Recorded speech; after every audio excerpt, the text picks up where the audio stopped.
All right. Much love, respect, and appreciation. This is again SEIJIHITO here to bring you another live stream. This one is a little bit different, as you clearly say. I'm sorry, as you can clearly see, not say. The title is called "The Hate They Give," right? And this is pretty much going to surround the topic dealing with the black community and the type of animosity and hatred that seems to specifically be there. Um, when it deals with both sides. And again, like I said before, I try to be as balanced as possible, right? So even when it deals directly with this topic, I try to make it as balanced as possible, right? And because I know that we have a lot of sensitive people directly out there, I specifically wanted to make sure and frame it in such a way so that people could actually see what it is that I do here, right? So actually, you know what the funniest thing is?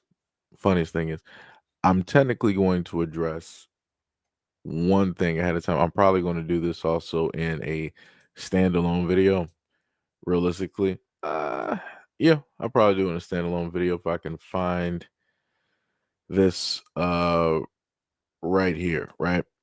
Yeah, what is up, Machito? What is up? What is up? What is up?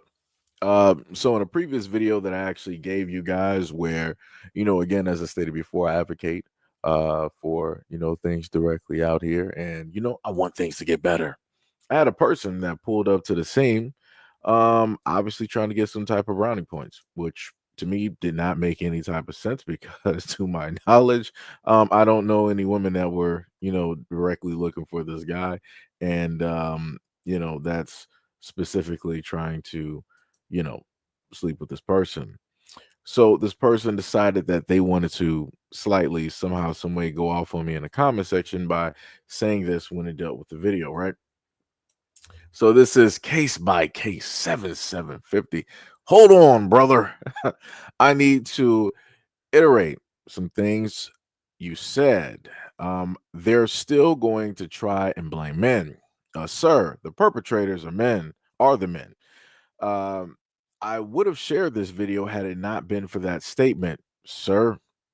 The men perpetrating the acts are the ones responsible, but the mother who could be mentally, I'm just going to say mentally disabled, mentally challenged or gullible, and the latter is no excuse, but they are both culpable.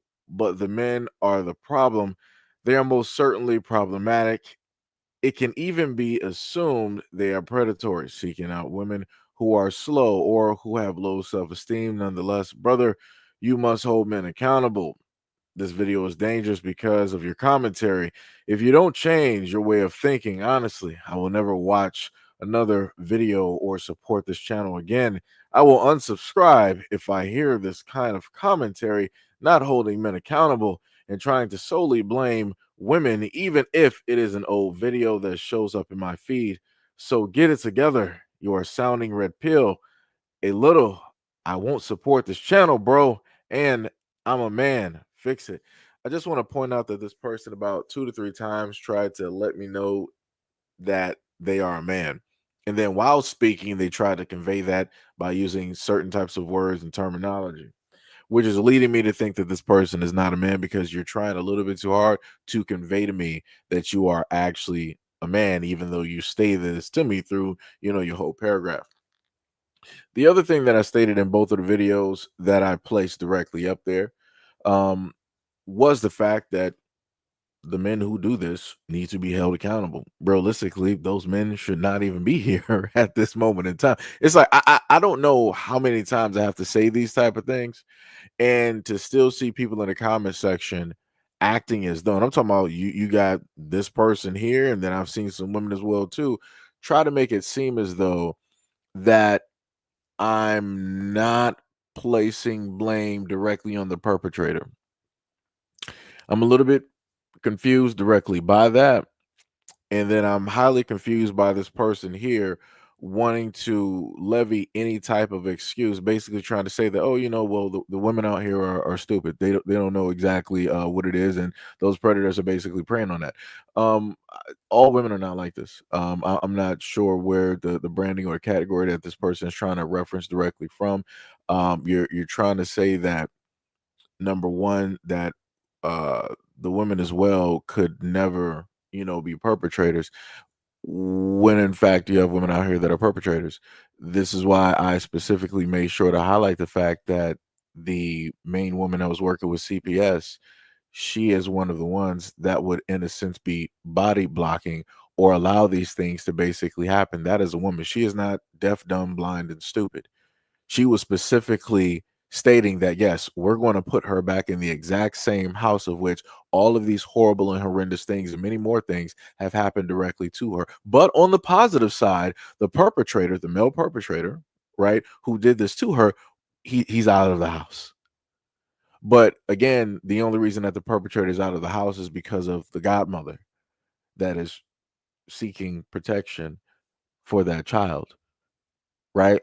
Um, like I said before, this is why it is so difficult doing a lot of content, because somehow, some way, and this is why I state the things that I state when I happen to say that somehow, some way, no matter what a black man happens to do, a black man will still be at fault.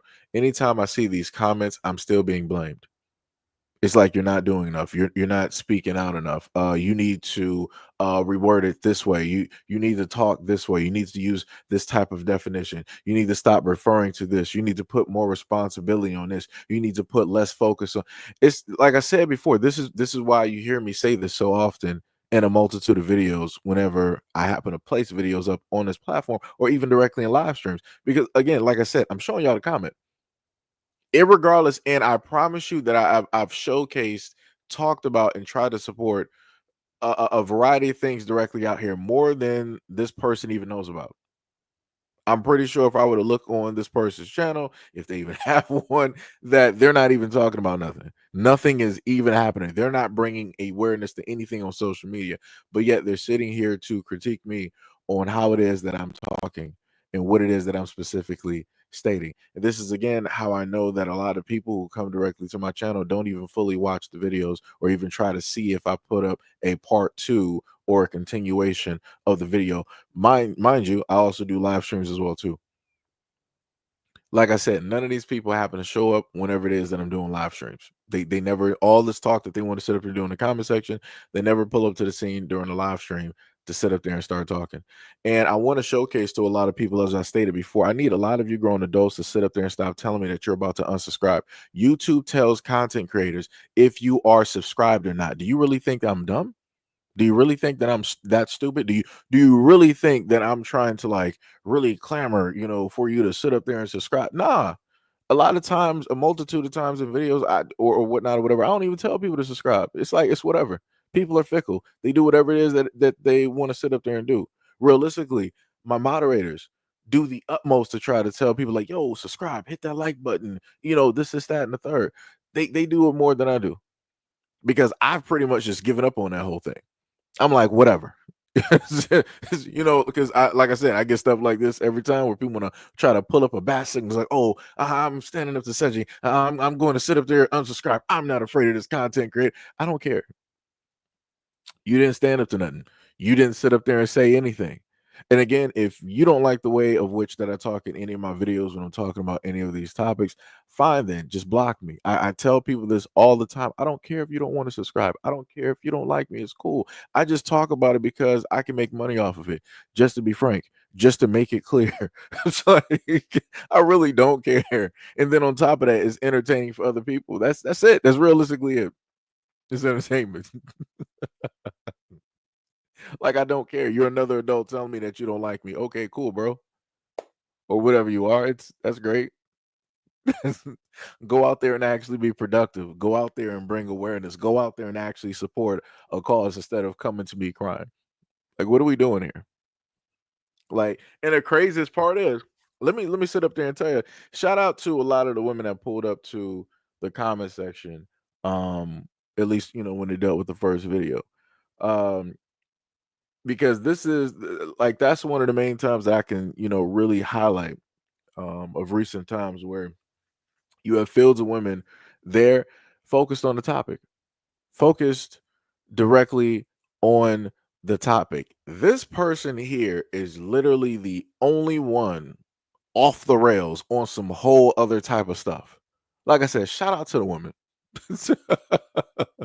shout out to the women directly out there, because Lord have mercy. Like I said, looking at his comment amongst all of the women, I am baffled and confused. I don't even know how we got, like, we're living in the topsy-turvy world at this moment in time. Literally. But like I said, shout out to those women who pulled up there, and shout out to anybody who donated directly to the GoFundMe. Currently at this moment in time, it is at about 8 grand. And like I said before, I would love for that GoFundMe to really be 100K, right? So that all of the things that are necessary can and will be done, right? But anyways, to get directly back onto the main, we are on the hate that they give. So what we got? We got Bushido, we got Trice, we got DSA1, we got Mr. Rant. What is up? What is up? We got and Chocolate Earth directly in the comment section. So we're going to get directly into the comment section. As I stated earlier, I'm just going to start with the men first because for whatever reason people really think that I don't happen to talk about men out here. But okay, let's see what's going on. Why don't black men date black women? And let me just say that this question is a fallacy because the majority of black men do indeed date black women. So I'm going to rephrase the question and ask, why are black women, the least desired group of women, so difficult to date, maintain long-term relationships with, and marry? And the answer is simple for me, because a significant percentage of black women suffer from what I call maniac syndrome. Masculine attitudes, disagreeable wanting to be in charge and in control, using aggressive verbiage, tones, and mannerisms, and engaging in phallic swinging contests with their men. Neurotic, insecurity, overthinking, negative assumptions, overreacting, and acting on impulse whenever they're overwhelmed with negative thoughts or feelings. Independent. This obsession with proving to the world that they can do anything and everything without men to signify how strong that they are. Accountability, a concept that they can't seem to hold. And confrontational, perceiving everything that they dislike or disagree with as disrespectful or insulting and reacting to it. Their sliders on these characteristics tend to be abnormally high relative to other cultures of women. Right. So we were able to hear that, right? And this is something that a lot of people are having to talk about. We've more than likely seen it for quite some time. I can't even give you the amount of years at this moment in time. I'm going to put it as pandemic talk, because that's the moment in time that seemingly a lot of people wanting to, start up a podcast. Magically, everybody wanted to have a voice, but realistically, a voice on stuff that is really not important. So here we are, right? And the funniest thing is that whenever you happen to see these videos, right, you'll see these brothers directly out here explaining, why it is that they don't date black women, or why it is that other black men don't date black women, even though we have statistics to basically show that black men do date black women, get engaged, get married, have kids with, live with black women. So, I have to put that specifically directly out there, because a lot of people tend to believe the narrative that black men are not seeking the love and the attention and the affection, or want to get married directly to black women. That is directly false. I need a lot of people to stop, paying attention to the few of the NBA and the NFL and different things of that nature. Because when you go through actual black communities, you will see way more black men and black women together versus black men and black women being with outside sources. Those are just facts. Like I said, the internet got a lot of people directly messed up. And because of a lot of this type of stuff here, right? And the people that talk like this, you got other black dudes that will decide to sign on directly with this type of nonsense, even though they don't specifically really have their own personal interactions with black women to, in a sense, account of. Maybe they might have a sister, right? Maybe they might have some aunts, right? Maybe it might be even their mom, but that might be as far as it would actually go. When you more than likely ask a lot of those guys, like, yo, have you actually dated a black woman, in your 20s, 30s, 40s, and stuff like that? And how many have you dated? It might be few, far, and in between. It's going because of a lot of different reasons, right? You got a lot of dudes out here, normal dudes that'll follow dudes like this, and it'll be like some standard issue type stuff. hygiene might not be the best, dress selection may not be the best, right? The situation of which they're living in may not be the best. They might not even know how to really communicate socially again. So you're going to have a lot of those type of dudes try to live through guys in a sense like this, and then think that, all right, whatever he is saying is 100% like that. That automatically goes with, how it is that I perceive myself. And I'm like, you're not even close. You don't have the same choices. You don't got the same selections of women. You don't have any of the same stories. Matter of fact, I don't even know what this guy's story would even actually be for him to pull up to the scene to, in a sense, have a podcast. And this is one of the main videos that he happens to do, talking about black women and this, that, and the third. When you look at the reverse, you don't see a lot of these brothers just so happening to state the exact same things in the reverse. They're not going to talk about Latin women like this. They're not going to talk about white women like this. They're not going to talk about Asian women like this, right? Whenever it is that people have a preference or preferences, they never find a way, even if it's blatantly out there, they never specifically find a way to talk about their preferences in a negative light. That's the one thing that I've always noticed.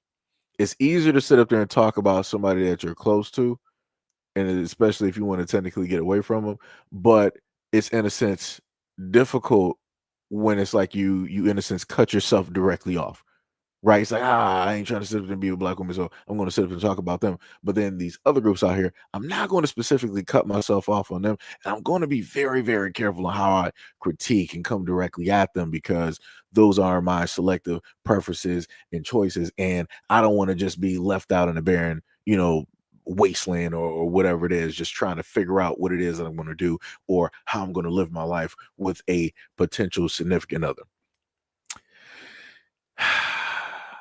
Shout out to the pandemic, because this is the main reason that we have a lot of this content over the years, which again, to me, is 100% crazy. We're going to continue on to the next one here. Really high relative to other cultures of women. So a lot of people have been asking me lately why I haven't gone on a date with a black woman in a really long time. I can sum it up in like a very few amount of words. They don't fuck with me. I'ma keep it a beam, bro. The amount of times I have been told by a black woman, you ain't shit, niggas ain't shit, you're a waste of my time, you should just walk away. What the fuck am I supposed to say to that? And then I see some of these same black women talk on TikTok and on podcasts and stuff like that. They're like, guys don't make the first move, guys don't approach. Bitch, what the fuck are we supposed to say to that? If someone tells me I ain't shit and I ain't worth their time, I'm just like, all right, see ya, peace, What's have a up, good one. Chester and Hack? The fuck else am I supposed to do? I'm supposed to sit there and be like, nah, I'm gonna show you why I'm worth your time. Let me give you half my wallet. Get the fuck out of here, bro. At the end of the day, my dad's black, my mom's white. I don't actually have any racial preference, but I do sometimes feel some aggression from my black family members whenever I do talk about going on dates with people that aren't black. I can actually hear my grandma in her like thick ass African accent, like, don't you ever date a white woman. Get yourself some chocolates. Bro, what am I supposed to do with that, man? Like, and I ain't trying to tell my 90-year-old grandma, like, grandma, they not fucking with me. Like, what am I supposed to say with that? At the end of the day, man, we can't win. It is what it is, man. Go figure it out. So let me just pull back there real quick. So I want to point out a few things, and this is something that's also been problematic, and I've noticed this over the years, and I don't think that a lot of other people have pointed this out as well. He stated something very specific. He stated, number one, that he is black, right? That's specifically what he stated. But he also specifically stated he did the voice or the accent of his 90-year-old grandmother, right? And he specifically stated that she is African, which means that he himself is African, because he also stated that his father is quote unquote what? Black, which means that if his grandmother is African, his father is also African. His African father decided to have a relationship, right, and impregnate a Caucasian woman, right? This is a interracial child, right? I'm sorry, not interracial. This is a biracial child, at this moment in time. And he is, in a sense, trying to speak in such a way as if he is speaking for black men directly out here. And he's not. He's not. He's more than likely having the reactions that he is having because of the reactions that or interactions that he has specifically had within his family and also outside of his family, right? Realistically, as soon as I, in a sense, hear him and I listen to him talk, I'm like, all right, you more than likely, it would sound as if you would have. Again, I could be wrong, but I'm just going by specifically things that I've seen directly out here being amongst people. I'm like, it sounds like you more than likely have a lot of Caucasian male friends directly out there, right? And then I'm like, you more than likely date a lot of women who are not black in general, even though he stated that you know, his grandmother is what? African. You would have thought that he would actually go for African women. He's specifically telling you that, hey, he's not really interested in his own women. He's going by, in a sense, what it is that his father decided to do. He stated himself that, hey, I don't really have a preference because, you don't have a preference because you are from two different worlds, poured into one glass. So, of course, you're going to be sitting up there divided. You don't know exactly where it is to go. You more than likely don't know how to talk, don't know how to interact. Like I said, a lot of times when these videos like this are covered, nobody is going over their actual social skills or how it is that they specifically have conversations with black women when they are potentially on dates or even just in the talking phase. Like I said, a lot of people just need to record themselves because the story that a lot of people like to sit up here and sell is drastically crazy. 100% crazy. Not saying that things can't happen. They can happen. But at the end of the day, as I've commonly stated, and this has been directly to all parties, is that 9 times out of 10, if there is a problem, the problem is you. Because if you take yourself out of the situation, is there still a problem? And the answer is no. So, like I said, a lot of people need to do a lot of work, a lot of fixing. But this also stems directly from the parent's decision. He comes from, right, a biracial background. One parent is African, the other parent is Caucasian. Color me surprised when he's sitting up here saying that he is having an issue with this, that, and the third when it deals with black women and all this other type of stuff. And, like I said before, when it deals with how it is that people have an outwardly appearance, you'll have a lot of people that will be like, nah, this just ain't it. Right. So maybe if he were to, get a certain type of haircut, line up, trim the beard and everything of the sort, and dress a certain type of way. Maybe he would sit up there and get that attention that he is seeking. But again, like I said, a lot of people feel that they are fine the way that they are, and that people should just sit up there and accept it. And people think that if they never change, that the outcomes are supposed to change for them. And I'm like, that's not how that works. If you want different outcomes in life, you have to specifically change yourself in order for those same outcomes to actually be different. And a lot of people don't want to do that. They would just rather sit up there and place the blame on somebody else because it's easier versus, hey, I'm going to sit up there and face myself and fix myself up and do what it is that I need to do. This is why I sit up and say that. Shout out to Kevin Samuels when he first started doing these podcasts and these videos, and he was specifically going directly at men and black men out here and this type of stuff here. Because like I said, a lot of this stuff is just trash and garbage. A lot of people don't want to be accountable for their own situations, and they would rather just blame other people. Let's continue. At the end of the day, man, we can't win. It is what it is, man. Go figure it out. That's where my problem is. It's anything but dating a woman with brown skin. It's society. With Wait, what? I'm just highly confused. What?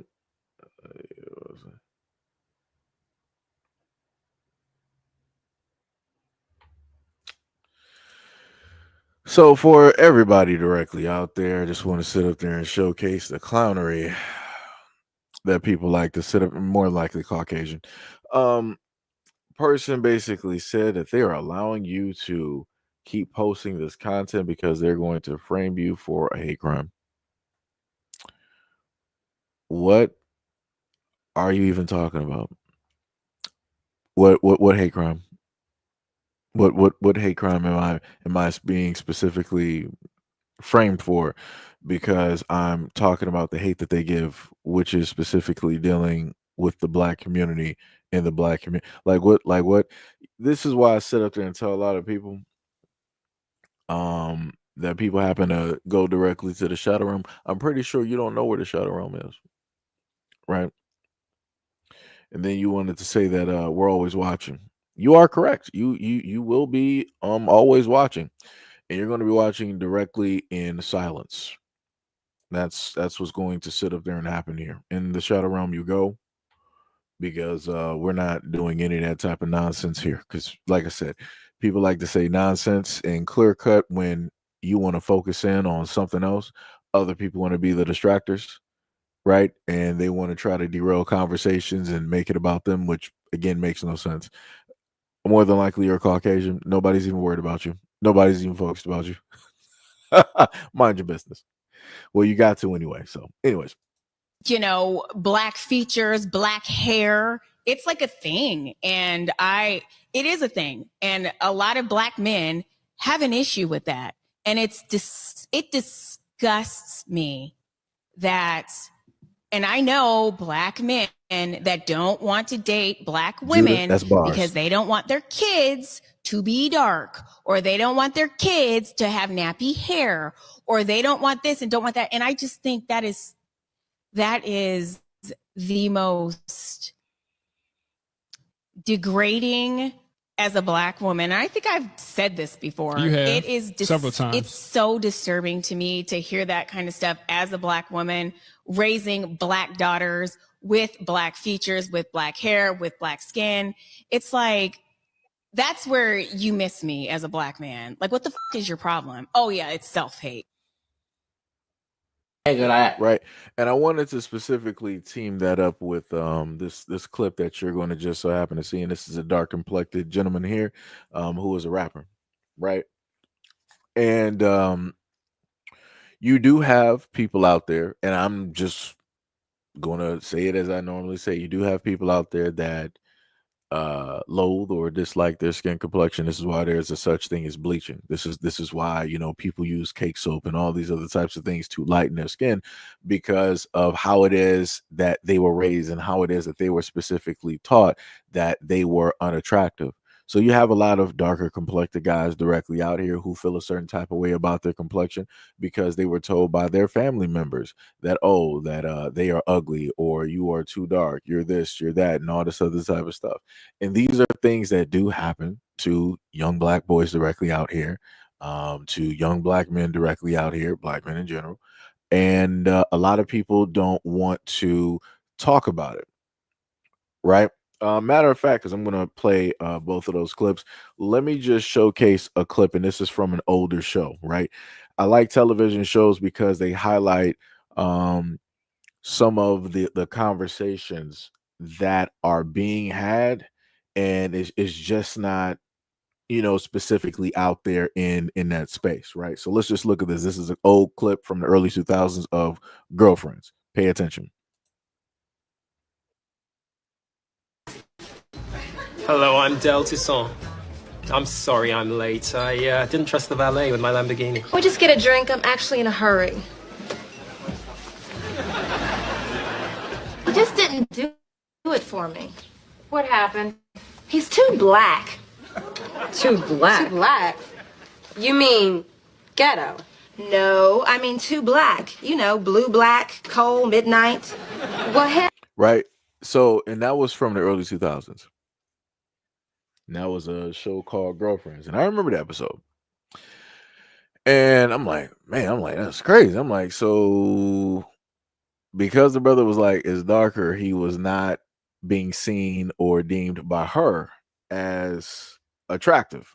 Like, she was originally all hype, getting herself, directly there. And you can clearly see the three different shades there, right? He is obviously darker than her. And that completely just turned her off. Her face completely dropped. She was like, yeah, let's just get drinks. I'm actually in a rush. I got some other things to do. I'm actually busy. And I'm like, man, that's crazy. I'm like, that's some diabolical that's some diabolical work. But during the time frame, if you have kids in a sense watching that, they're not really putting together what that's saying and what that specifically means, but the information is there, right? It's just My bad. Every day at 5 o'clock. The information is being placed there, but it's silent, right? It's just laying there up until it needs to get triggered, right? And it doesn't get triggered up until later on, right?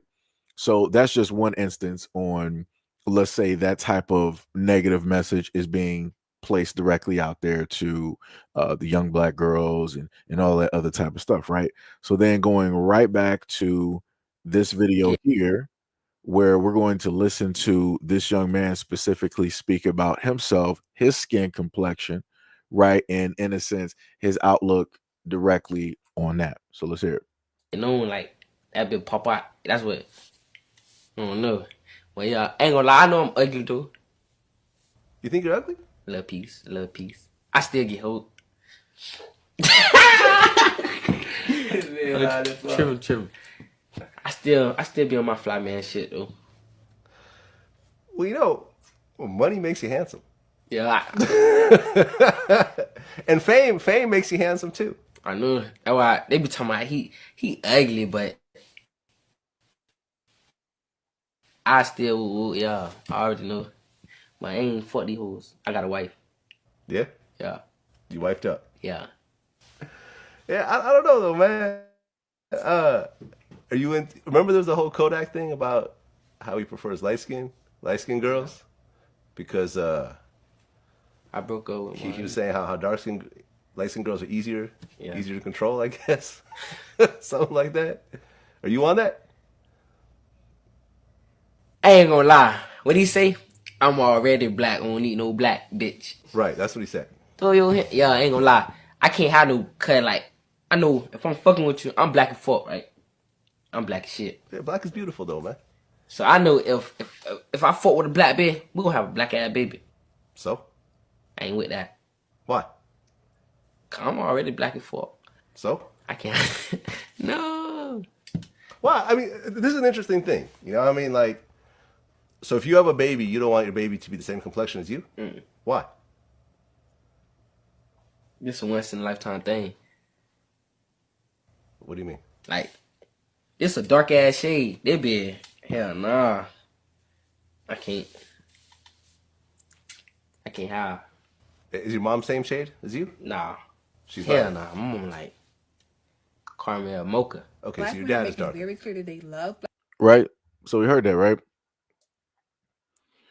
So one of the main things before he got to everything else in the conversation was the fact that he said that he would hear from other women that he might be interested in or trying to talk to that he's ugly. Right? And I've looked through comment sections when you've had guys out there, they might be feeling themselves on the best day, and you'll have women come directly up there saying some stuff directly to those guys in the comment section. They might be feeling themselves that day, like maybe they, just got a brand new job or whatnot, whatever, a fresh cut and all this other type of stuff. And you'll see women directly up in there like, oh, you too dark. You think you cute, but you still ugly. Like crazy. I'm like, where is it? I'm like, where is this even coming from? Right. So I'm not sitting in this, and I want people to understand, I'm not sitting up here saying that he is 100% correct in stuff that he is saying. The only thing I'm saying is that I understand what he is saying in a sense because he feels a certain type of way about himself, right? Both mentally, and he understands how the world views him outwardly, right? And like Vlad said, well, it's like, yo, even if you don't got the looks, it's like money and all this other type of stuff. Like it will make you like a handsome guy and all this, other type of stuff. He don't want his child to have to go through the same things mentally that he's going through and how it is that he's treated out there in the world. He don't want nobody out there to sit up there. He would rather have a lighter skinned child so that they would potentially get better treatment than what he's getting at this moment in time. Like I said, I'm not saying that the dude is correct. I get what he's saying.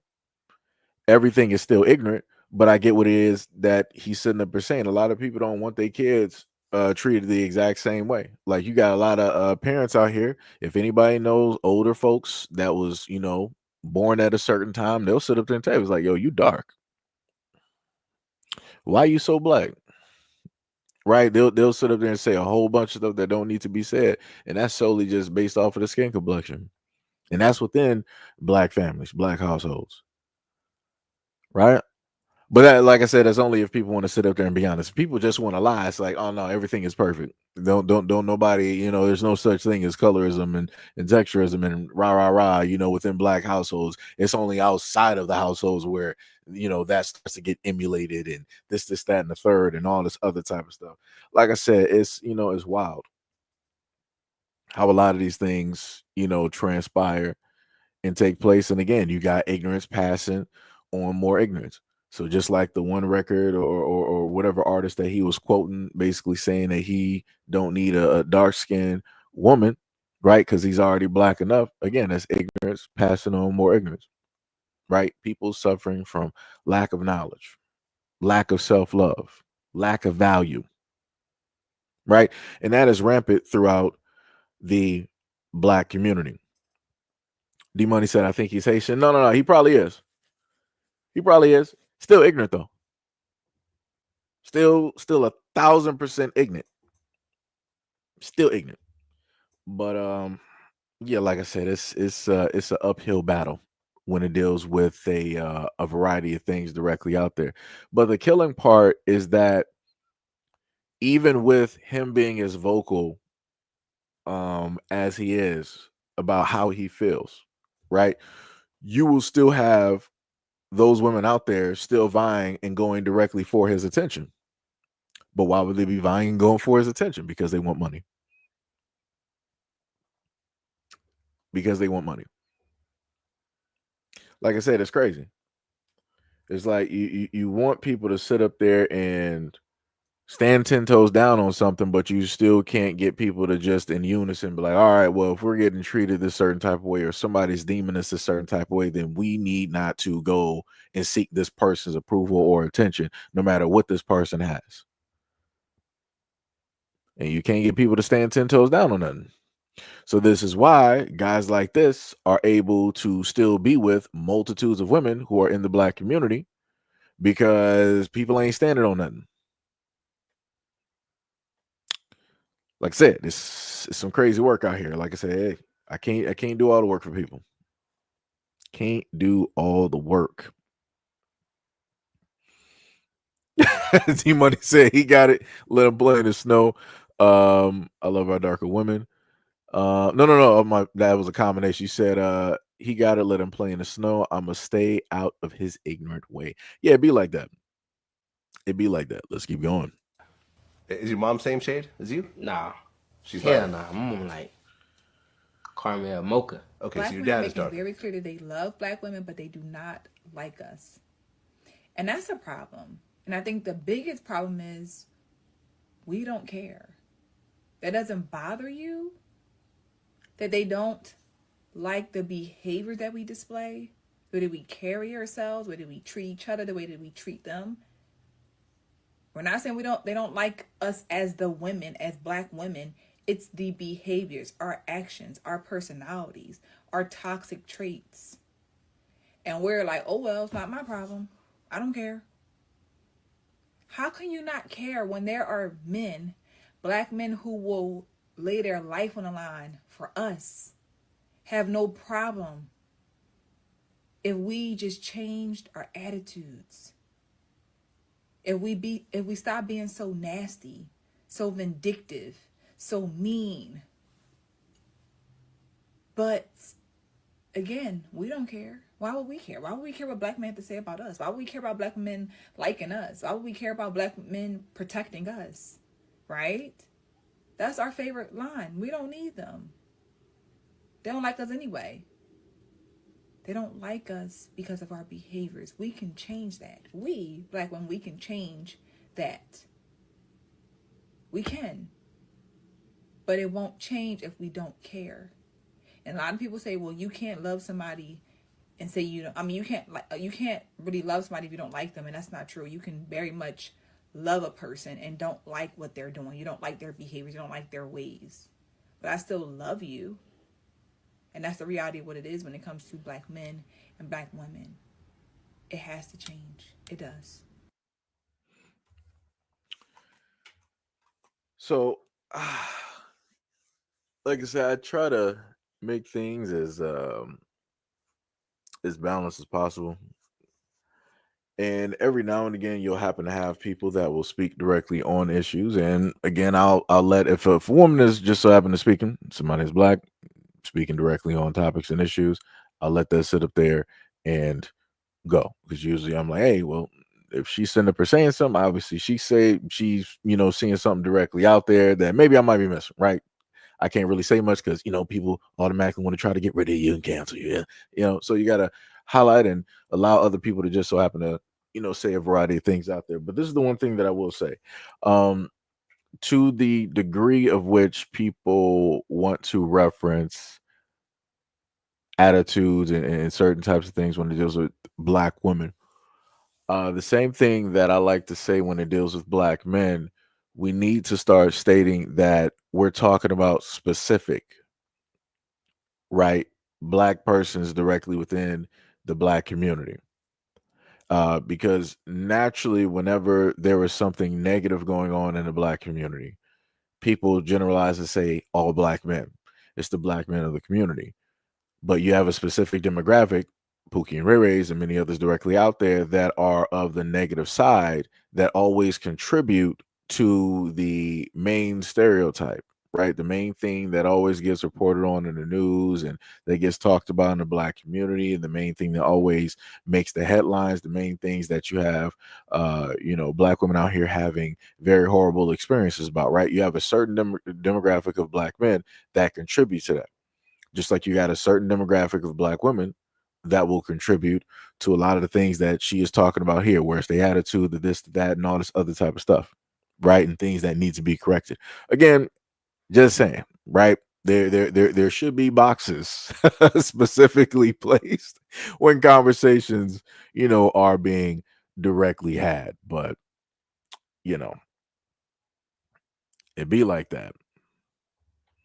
It be like that. So now we're going to go to the. So actually, I can take down that one from girlfriends there. So now we're going to go to the other side there, because the funniest thing is when I originally tried to find a lot of videos where I probably would have had to go to X possibly, because on Twitter I feel as though, at least from looking and trying to find videos, that a lot of people made sure to wipe those videos out.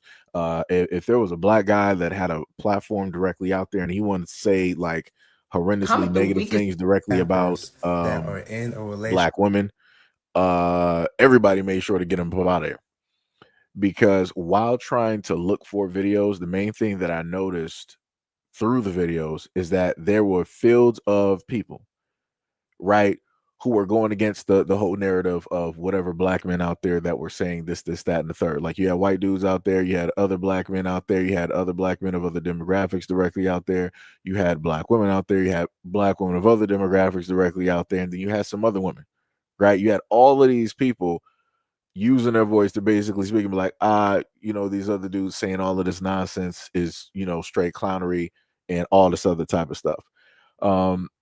So yeah, so if people happen to look at this and be like, yo, well, Seiji, if you said that you're gonna, make this, equal, this is looking kind of light, and that it seems as though, like I said before, a lot of people, when they hate a certain type of position, narrative, or voice, they will do everything possible in unison to come together to get rid of that narrative, that voice, or to stop those people from directly speaking so that only their voices can be heard. Right? So like I said, there's nothing I can do about that. But anyways, let's wait, what'd you say?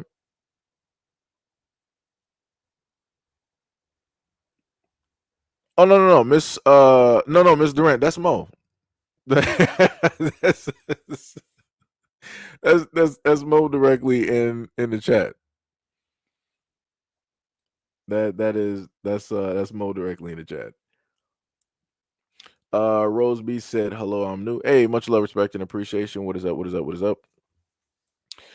Gail said black women got filthy attitudes and black men are wearing skirts. What are we to do? I don't know. I'm not exactly sure what to say. Everything is topsy-turvy. Lady Mahogany said, I noticed that. Let me see what else we got. 10. Lady Mahogany said, "What is acting ghetto? Do you really understand what ghetto is? Not Urban Dictionary words of ghetto." I'm guessing she's just talking from like a reference point of the stereotype, right? If you think about the hood, you think about the people that are there. There are a lot of walking stereotypes that are there directly on both sides. Undeniable. Like it's there. It just, it's like that. Um, so I'm thinking that she's talking directly from that stereotype in that whole grouping, in a sense. Like I said, I get what she's talking about because it's the exact same type of reference that people have made when it dealt with black men indirectly in the community that fit within the stereotype and all that type of stuff. So what else we got there? Somebody shot caller said the men that most women want. Whoa, you said the men that most women are going for don't want them.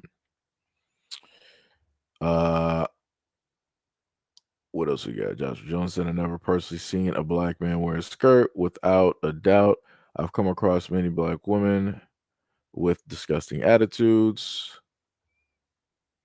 Shot caller says she's grouping all men in one. Yo, Brandy V World, what is up? What is up? What is up? Much love, respect, and appreciation, brother. So now we're going to go and continue on with this side of the video. Okay, just comment the weakest link of your minority group. There are a few. For the black community, it is cis hetero black men. Okay, so to be honest, this question is mainly for black people, more specifically straight black men. So if you are, keep it moving. But you probably won't because, of course, you wouldn't. Straight black men, this question is for you. Name me 5 famous black dark-skinned women that you are attracted to. And also, name me 5 black male rappers that are in a relationship with a dark-skinned black woman. Dark skin as in my complexion or darker. I'll wait. To all of my beautiful black women out there, if you know, you know. Y'all know where I'm headed with this.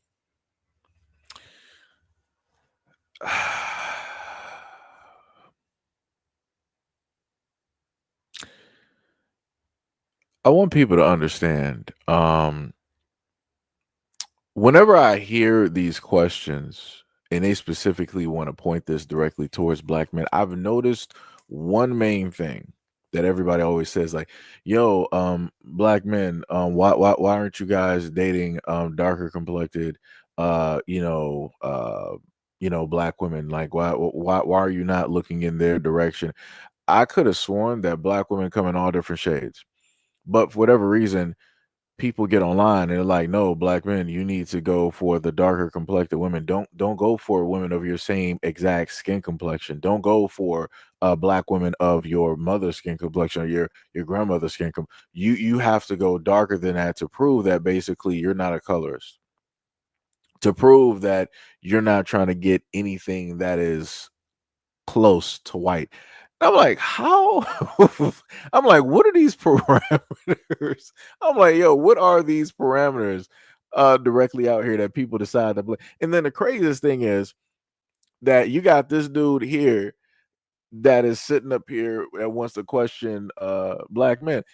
I want y'all to know and I want y'all to understand that there's a lot of gay black dudes out here that are dating everybody else but black men. Or if not dating, with other than black men, other than with being with themselves. And it's like, you got a question. I'm like, so how are you, quote unquote, going to try to say that you are on the side of good, but yet you are directly chasing down white dudes, Latin dudes, European dudes, Australian dudes? Like, like you're not even trying to really be with anybody that's your exact skin complexion or skin tone, or that is a part of your community that looks like you. I'm like, I'm a little bit, I'm baffled and confused. Huh? How do we how do we do that? That's a little bit crazy to me. But it'd be like that though. It'd be like that. You got demographics out here that find black men problematic in a multitude of ways. Like, hey, if you're not, getting the darkest black woman directly out here, you obviously don't love black women and you don't love yourself, you don't love your grandmother. And then you also got other demographics, that want to say that straight black men are the problem, are red flags. And I'm like, I don't even know what that means, but all right. you you got it. You got it. You got it. But let's continue. I don't know why people argue when people say that black men are the weakest link. Last time I'm literally standing at a deli and I hear this girl say the N-word and I turn around and I don't see my people. I hear my people, but I don't see my people. This white... Hold on. You can't even spell. You said no blacks are pretty. You can go fuck yourself. How about that one? That's what we're gonna do, and you are directly up out of here. Because I had to look at uh Brandon V. World where he was like, "Yo, King, you need to watch." I'm like, "Oh, who are you talking about?" I'm like, so again, for the I didn't even want to highlight that comment because it was just straight ignorance. The thing that I've told y'all before is, as stated, that whenever it is that I happen to do live streams or videos and I'm specifically just focused on one topic, it don't really got nothing to do with anybody else. Those are just like add-ons in a sense because of the situation, but really they're not even factors. A lot of other people want to show directly up and they want to try to make the topic about them or turn the attention directly to them because they're attention starved. And this is just within this little microcosm. This is an actual reflection of things that happen directly in the world when it deals with black people wanting to just focus on our own topics, our own things, and people want to try to jump directly in and try to do this and do that. And like I said, it's crazy work. It's diabolical work, 100%. But I also want to state, if you listen very closely to this woman's accent, she sounds African, right? So let me just try to pull this back just a bit. Y'all know where I'm headed with this. I don't know why people argue when people say that black men are the weakest link. Last time I'm literally standing at a deli and I hear this girl say the N-word and I turn around and I don't see my people. I hear my people, but I don't see my people. This white woman, she was white or Asian, like she was something. White woman says the N-word. I turn around and I look at her. She's with 3 black guys. 3 guys. 3 black guys. I you not.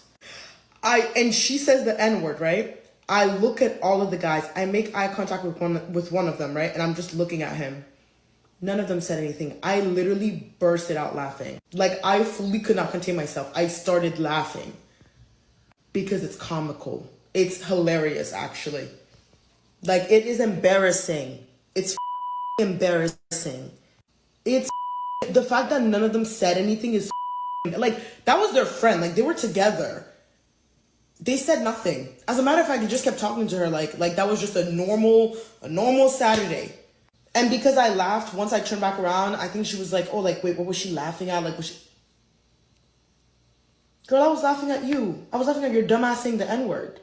And see, maybe, I guess I could have said something, maybe, but like, no, I'm not going to say anything. She's standing there with 3 black men. If they don't see an issue with her saying the N-word, yeah, right. So again, she had an issue as the one, and okay, so this is how I want to put it, right? And again, we're coming directly into the problematic area of who are these people specifically talking directly about? Because for all intents and purposes, me listening to the accent that this woman has, she sounds African. She's just masking her accent because of where it is that she lives and all this other type of stuff. But it still comes through with certain types of pronunciations and under when it is that she is actually directly talking and a sentence. It's just something there that you could specifically hear. So if you yourself are not specifically stating who it is that you are, how can I then believe that you're talking about Black American men? How do I not know that she's referencing men of her own community? Because that tends to happen. I've shown you guys videos before where you got these African dudes out there. They are welcoming white folks directly into the African continent. A lot of these African dudes are just worshiping the ground that European women directly walk on, getting married directly with them, having kids. They got the brightest Zatarans. They got the brightest type of smile that you will ever see on any type of a postcard, if they even still make those at this moment in time, on any type of product that you will ever see. Right? It's almost like the story of OJ. Um, but again, who are you specifically talking directly to? Because again, if you heard that woman say it, then as a woman, you could obviously address her. I'm pretty sure there wouldn't be no problem. Two women, basically having a conversation. It's not like you're directly trying to correct a man of another race who said it. That's a little bit different, right? That's not within your order, within your realm to specifically do. But even she questioned, you like, well, I guess I could have said. I'm like, you could have. You just didn't want to. But then on top of that, we got to go into the other extent. How do we know that the story that she is portraying at this moment in time and that she's telling us, how do we know that it's even real? How do we know it's even real? How many instances of people coming up with a theoretical story of an imaginary black guy or black guys doing something that we've all heard about, and then we found out that those stories were fictitious, that those stories never happened, didn't exist, that black man or black men weren't even in this realm. It was all in the mind of said person. Like I said, you got a lot of people that jump directly on bandwagons just to further stir the pot. You have a lot of people who are African that will masquerade and they'll come directly into Black American topics and they'll just jump on board with everything. You got African dudes masquerading, but like, yeah, these black men out here. I mean, not black men. Yeah, these black women directly out here in America. They're difficult. They're money hungry. They're greedy. This, that, and the third. Da da da da. All this other type of stuff, right? And then you have African women that will jump directly into the fray and they'll start setting up their, oh, well, these black men in America, they're broke. They don't want to work. They don't have any type of drive. They don't really like black women and da da da. I'm like, Jesus Christ. I'm like, everything is done. Everything is completely cooked. Everything is 100% cooked out here. Like, it makes no sense. It makes no sense. Like there's, and I've stated this before, that there's a lot of this type of back and forth, this type of hatred. I guess if you want to call it that, right? If people are stating what black men are saying is hatred in the the verses of it, then everything that black women have to be stating is 100% factual. For me, I look at both parties as speaking hatred when it deals with this whole type of thing. I'm not looking at anybody as a good guy. I'm not looking at any of that. Right? Everybody is spreading the exact same message. They're just wording it differently. Right? Because they're on that side and they feel that their side is the winning side or the side that is specifically right. And it's not, because at the end of the day, all of this is basically spilling directly over. And the main people that are, in a sense, taking advantage of the situation, if you look at case in point, the Red Balloon Pop show, like I said, I got to sit up there and clap it up for Red Balloon Pop. They took advantage of something that has been going on in the black community, right, both internally and outwardly, for decades. And they capitalized on it by turning it into a viral sensation show. And not only that, but also getting a Netflix deal. And that's strictly off of what black Americans talk about and do, in the dysfunction of how it is that we are around each other, how we treat each other and talk with each other. Like I said, two Africans are running the Red Balloon Pop. The Red Balloon Pop got famous because of black Americans, because of how it is that we interact, how it is that we talk with each other, right? And those people ain't getting paid. Anybody that's up there for it, they're not getting paid. They're doing this pro bono. They're doing this for free. For free, all for clout. And that's the craziest part. Everything that people are doing on the Red Balloon Pop is all for clout. It's all for some type of attention for self, no matter how it's going to make them look or the community look as a whole. Because whatever they do on those shows, people are going to automatically identify or theorize that, yo, this is the black community in general. Like, this is how they tend to act. This is how they all talk to each other. And that's what a lot of people do. I've literally seen people in the comment sections from other countries talking about, like, yo, this is how black Americans like really talk to each other, and this, that, the third, and all this other. Like I said, it looks crazy, and we allow stuff like that to happen. So that's all I'm saying. Like you got to question a lot of these things when it takes place, when it's specifically happening, right? Anyways, let's continue. Yeah, right. Do black men, straight black men, deserve spaces like for them to just That's a be wild straight black statement. men and like be in community, like institutionalized Deserve is spaces? a crazy word. I think that skews the whole question. How should I phrase it then? Do you think they need a space where they can just be straight black men? I think maybe it's more like, what should we be prioritizing to get to the root of everything? But I think it's just like black men, we have a lot more to go, in terms of making ourselves better as a collective, such that we can be better support of the rest of the black community. Because I think the reason why I asked that question is because Like, if y'all want us to be better, we need to have some spaces to. because you guys did have that institutionalized straight black male space at boarding school. Is it productive for you? Yeah, like, is it productive of you to have these spaces minus queer black people, minus women? And are you guys is it actually helping you guys in and getting to the root of the issue to better you guys as black, like, men in your community? I see a lot of people are upset about the fact that Kai Cenat is. So let me just pull that back to the for them to the lady here. She said she was asking that man there, do you think that black men, that straight black men deserve a safe space? And deserve is a crazy word. It's like, what are we even saying? It's like, that's like when white people was like, do you think that the blacks in America deserve freedom? it's like what are we really saying here? It's like, deserve, do straight black men deserve a space to just be, to just sit up there and exist, and realistically spaces do need to be there, because when you look in general, just look at some of the videos that people have stated earlier on, whatever, like, yo, where are all of the masculine men? Where is all of this and all of this when it deals with straight men? Like, what is really going on? I can tell you what's going on, but when I explain what's going on and tell you how the tides have sat up there and turned, and specifically why those tides have turned, and people ain't going to hear the answer no more. And like I said, there's, and that within itself is the problem, and that's the problem that I have with a lot of conversations, because people don't want to be honest about how things ended up the way that they ended up,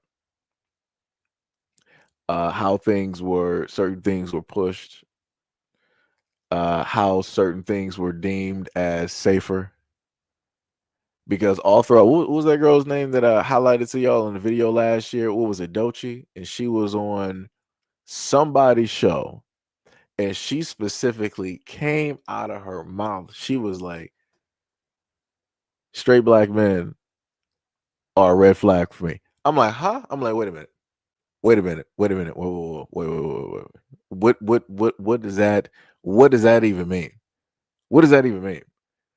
And then when you start to go through the comment sections, you'll start to see other women chiming in, talking about, well, look at the stats. Look at what you guys do. Look at what we have to go through being around you, and this, that, and the third. And so I'm like, so you mean to tell me that you don't know any black males in your family that are safe?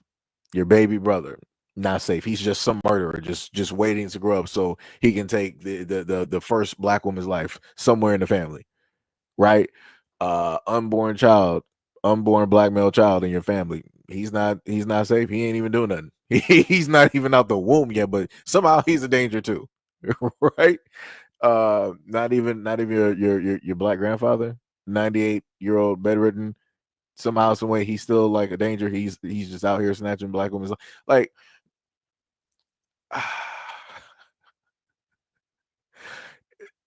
this is why it gets so difficult,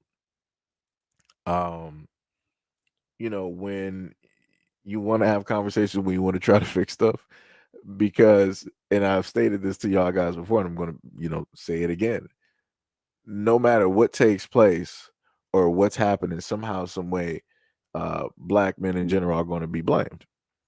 And this is just true. The stats that people are talking about, those are the black men that they have some type of personal relationship with, or they have some type of familiarity um, directly with those individuals, right? I'm talking about like if it's dealing with DV, things of that sort. That's usually how that tends to go. It's not like, oh yeah, 100% of the time it's just random black dudes just out here. They're just waiting by some dark corner like Batman to just swoop in and just take everybody out like Joe Chill. Nah, it's usually people that know people, things of that nature, or some type of an association from within a circle and different things of that nature. So that would then mean that outside of that, that you have black women that walk past black men every single day, and those black men ain't even thinking about you. It's like tunnel vision. They're just focused on whatever it is that they need to sit up there and focus on. So, like I said, this is why I said before that when we have a lot of these conversations, there needs to be certain boxes where a lot of things, specifically get placed. And if everybody else is able to have their safe space, like you got black folks in the LGBT, they got their safe space. You got black women out here, they have their safe spaces, right? And many other people have their safe spaces. I'm not sure why it should even be questioned on if straight black men deserve a space. Like that's wild to me. Like that's making it seem as though like you're just trying to look at straight black men as some type of like wild animal that don't just deserve just normal human being type of treatment. It's like why do you really think that straight black men deserve a safe space? What are we talking about? Like I said, that's wild. Like you acting like you're providing or that you're giving something directly to the straight black men out here, and you're not. But it's just like this is just, man, these conversations out here that I've passed by just trying to even find some of these videos have been it's been a wow factor. It has been specifically a wow. Like I would never in my mind at all at any point in time be like, yo, bro, do you really think that black women really deserve a safe space? What? Like, yo, that's weird. This, that's 1,000%. Like, there's no other way that I can potentially even put it. Like that's just, I don't know, dog. It's just weird to me. But anyways, we're going to continue moving along. I'm just fast forwarding this part of the video so I can get to her. Let me see. Okay, there we go. And getting to the root of the issue to better you guys as black, men in your community. I see a lot of people are upset about the fact that Kai Cenat is defending that racist streamer Neon. I don't know why you guys are surprised, y'all. That whole streamer community, the podcast bros, incel, red pill, all of that is all inherently anti-black. And it's turning young black boys into they will not be the revolutionaries. They will be, I need to get money. I need to do as much as I can to get money. I need to hustle. And I don't want to date a girl that looks like my mama. They're turning them into, of course, Kai Cenat, who has already had a few hiccups and shown that he does not respect black culture. And a big part of black culture is not just hip hop, not just the way we dress or what we eat. A lot of it is our resistance, our fight, our movements, for sure. So when you disrespect that as a whole, of course, you don't care about him being racist. The fact that you see Kai Cenat and some other young black men, and I've seen a few young black women defend him, they're turning the younger black generation into they don't stand on anything. They're letting. Wait a minute. Hold on. I gotta pay attention to that because I've noticed that, and a lot of times when you're trying to make groups of people accountable, people will specifically try to downgrade the responsibility on people. So when she talked about the young black men out here, she stated it was like, you got the Kai Cenat and the young black men out here with podcasts that are doing this, that, and the third, right? And then she said, she was like, then you got the young, and it might have been extra young, or maybe that was just my mind, but she wanted to basically try to say, in a sense, that the women out, the young girls out here that are body blocking for Neon and the likes of Kai Cenat and whatnot for him trying to body block for Neon being a racist, they're just very, very ignorant. They don't really know any better. They're in a sense just following. Whereas these podcast bros and these Kai Cenats, they know better, right? They're of age. They're this and that. I'm tired of people doing that. I'm tired of people. This is why we can't get nowhere. Because the moment in time that you want to sit up there and try to downplay one thing, but then you want to try to make the whole other thing, I can't even really take your whole thing serious. Like that, all of them are basically in the same age range. Don't stop saying like trying to add extra youngs directly into that to try to make it seem like those girls are just chill. Stop doing that. Stop doing that. Stop doing that. Let's continue. Them come in, steal our culture, take away our history, erase our history, and who knows what else is going to happen. Black women and Black queer people have been telling you guys for at least the past 5 years that the weakest link in our community is cis hetero Black men. Y'all don't want to hear it. Y'all don't want to hear it. Let me repeat that one more time so that we understand. So when people sit up there and try to question, they be like, "Yo, Seji, young Black women, what are you sitting up there trying to say that there's some type of programming or that there's some type of agenda directly out here?" I want people to just remember what this woman just said directly in front of you. Let's keep going. Defend him. They're turning the younger Black generation. They don't stand on anything. They're letting them come in, steal our culture, take away our history, erase our history, and who knows what else is going to happen. Black women and Black queer people have been telling you guys for at least the past 5 years that the weakest link in our community is cis hetero Black men. Let's just let that marinate. Let's just let that marinate. I'm not even going to use the terms that she used because I'm sick of those terms. Basically, she said that straight Black men are the weakest link in the Black community. Everybody else is fine and dandy though. Everybody else knows how to just build. Everybody else knows how to come together. Nobody else is divided. Nobody else is doing anything wrong. The only villains in the Black community are straight Black men. So going back to what I told y'all earlier, where you have Black women online that are asking, where are all of the masculine Black men? There's your answer. There's your answer. Who like, I put it to you like this. If you got young dudes, and I stated this before a multitude of times, if you got young Black boys growing up right now, do you think that they want to sit up there and try to fight for somebody's approval, love, and respect, or they just want to take the easy route and just do something else just so that they can be present, so that they can be loved? You're gonna have a lot of other people taking that other route. They're going to take the easy. They're going to take the route of the least resistance. Because every single time you open up an app or look at something, you'll end up seeing something like this. Where they're like, yeah, straight Black men in the community, they're the danger. They're horrible. They're horrendous. They're the worst of the worst.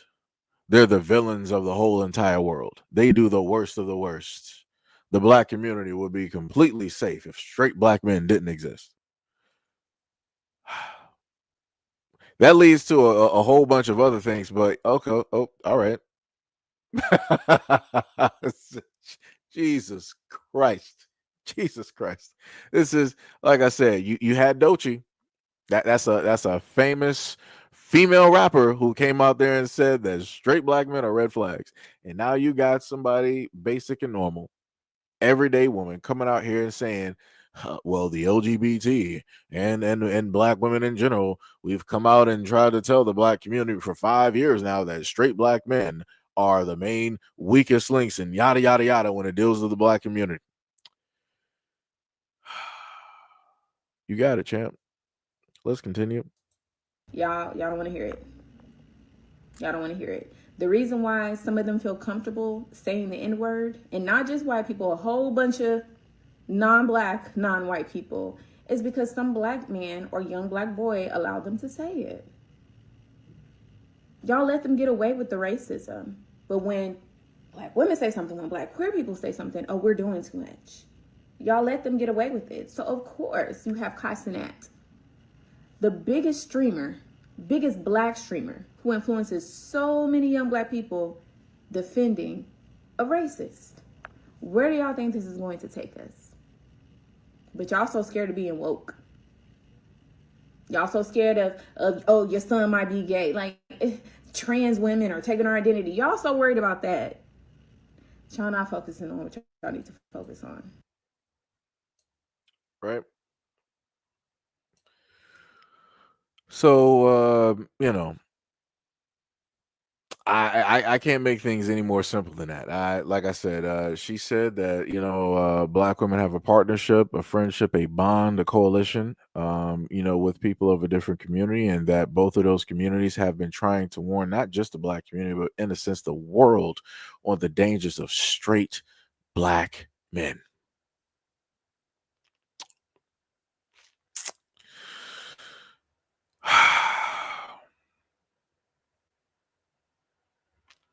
So I'm just trying to so let me just figure this out real quick, right? Let me take off these headphones. Let me just try to get something together, right? So black men are problematic when they date outside. Okay, cool. Black men are problematic when they only date specific black women. Cool. Black men are problematic because they're not specifically just all for one going for the darkest of the darkest black women directly out there. Cool. Black men are problematic because they want a safe space. Cool. I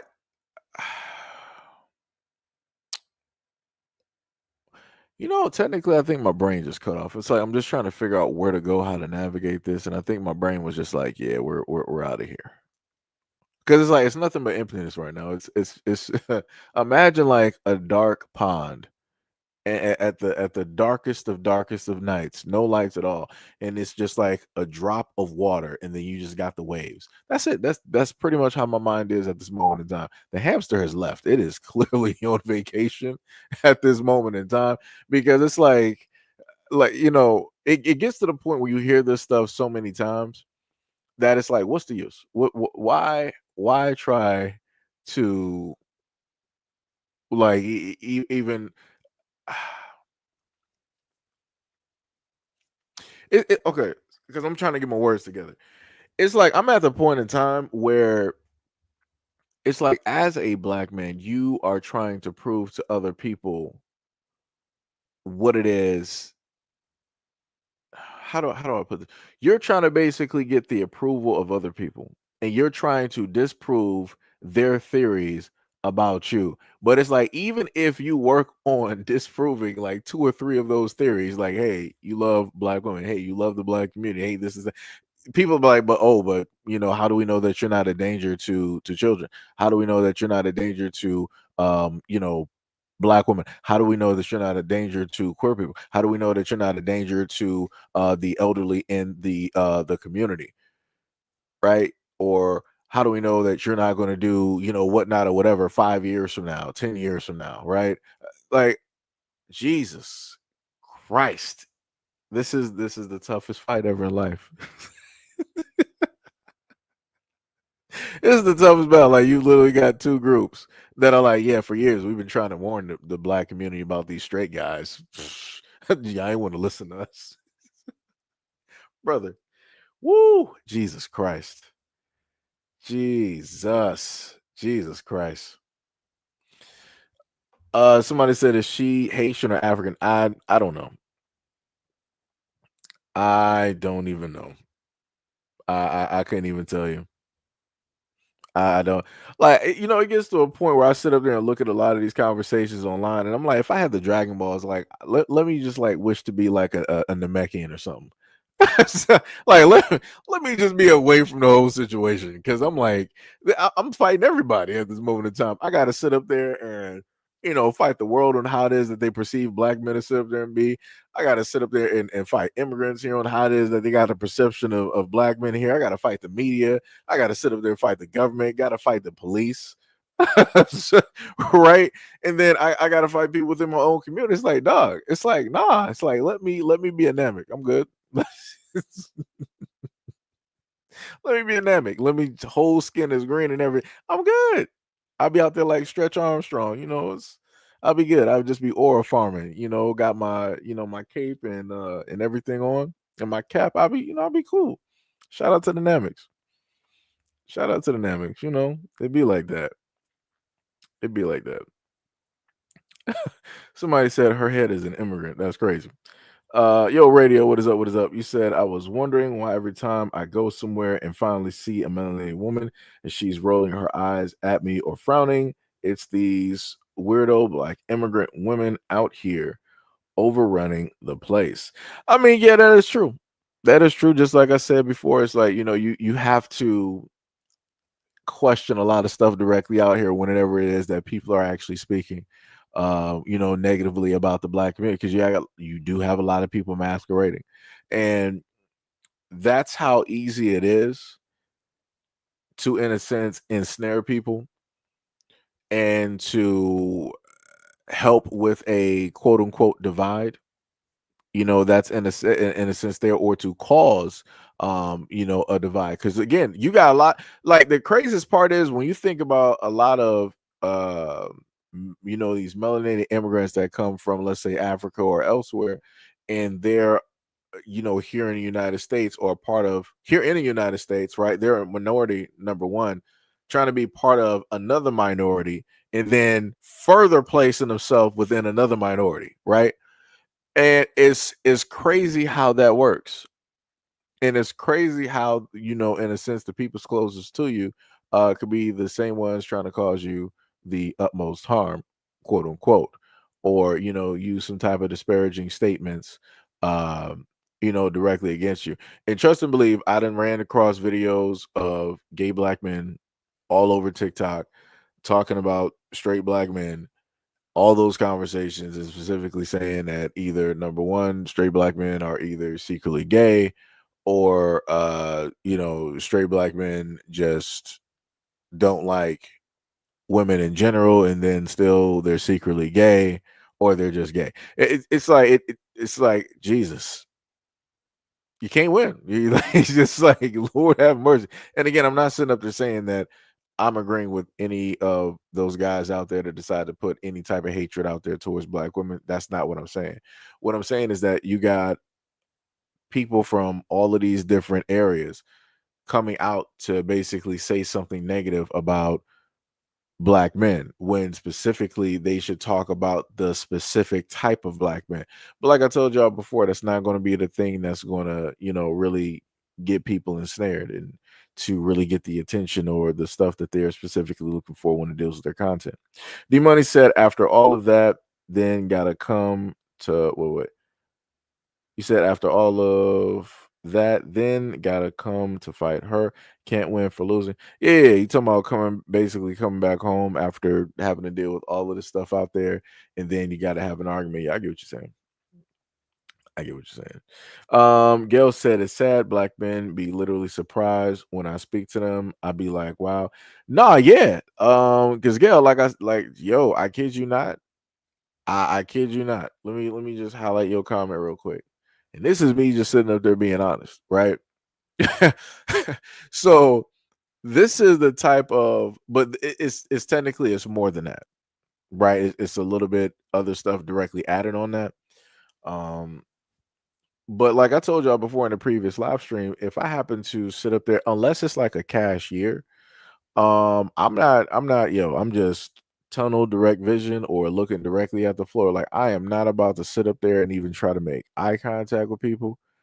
Because there was another, I think I might have her video. There was a woman that was going off talking about black men and the reason why black women don't want to, sit up there and talk to us and whatnot or whatever, because as soon as we make eye contact, we automatically want to talk to them and try to date them and get their number and all this other time.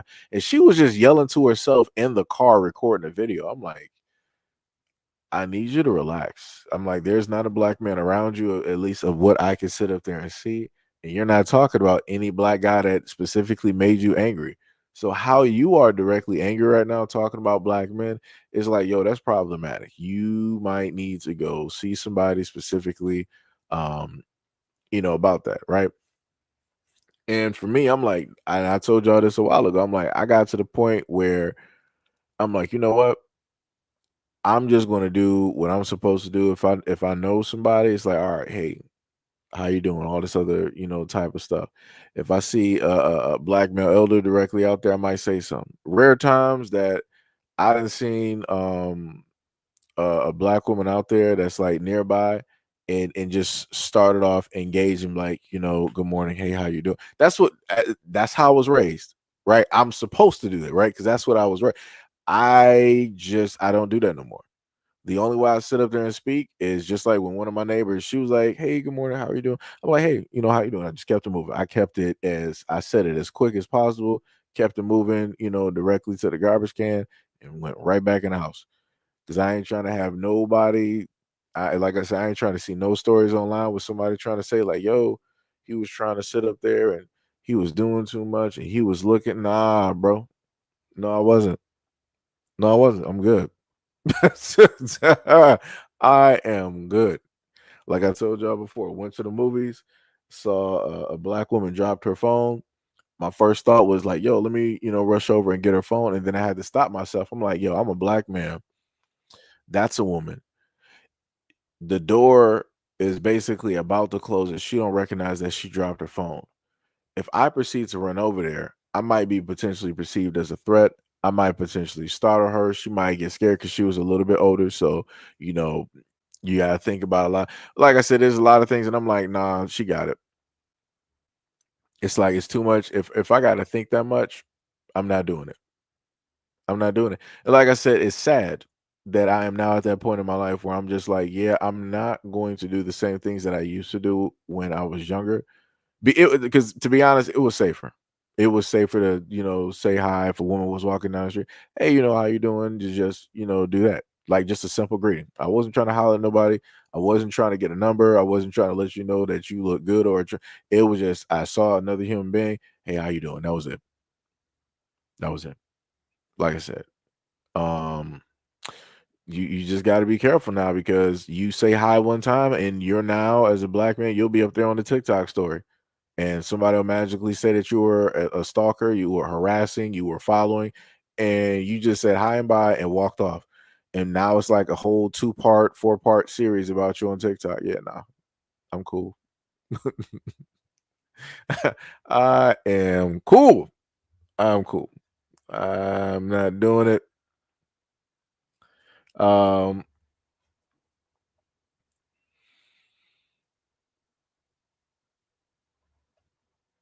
what? Wait, I'm a little bit confused. But let me just roll back up real quick. Somebody said, "How does anybody know that she's an immigrant?" Candace said,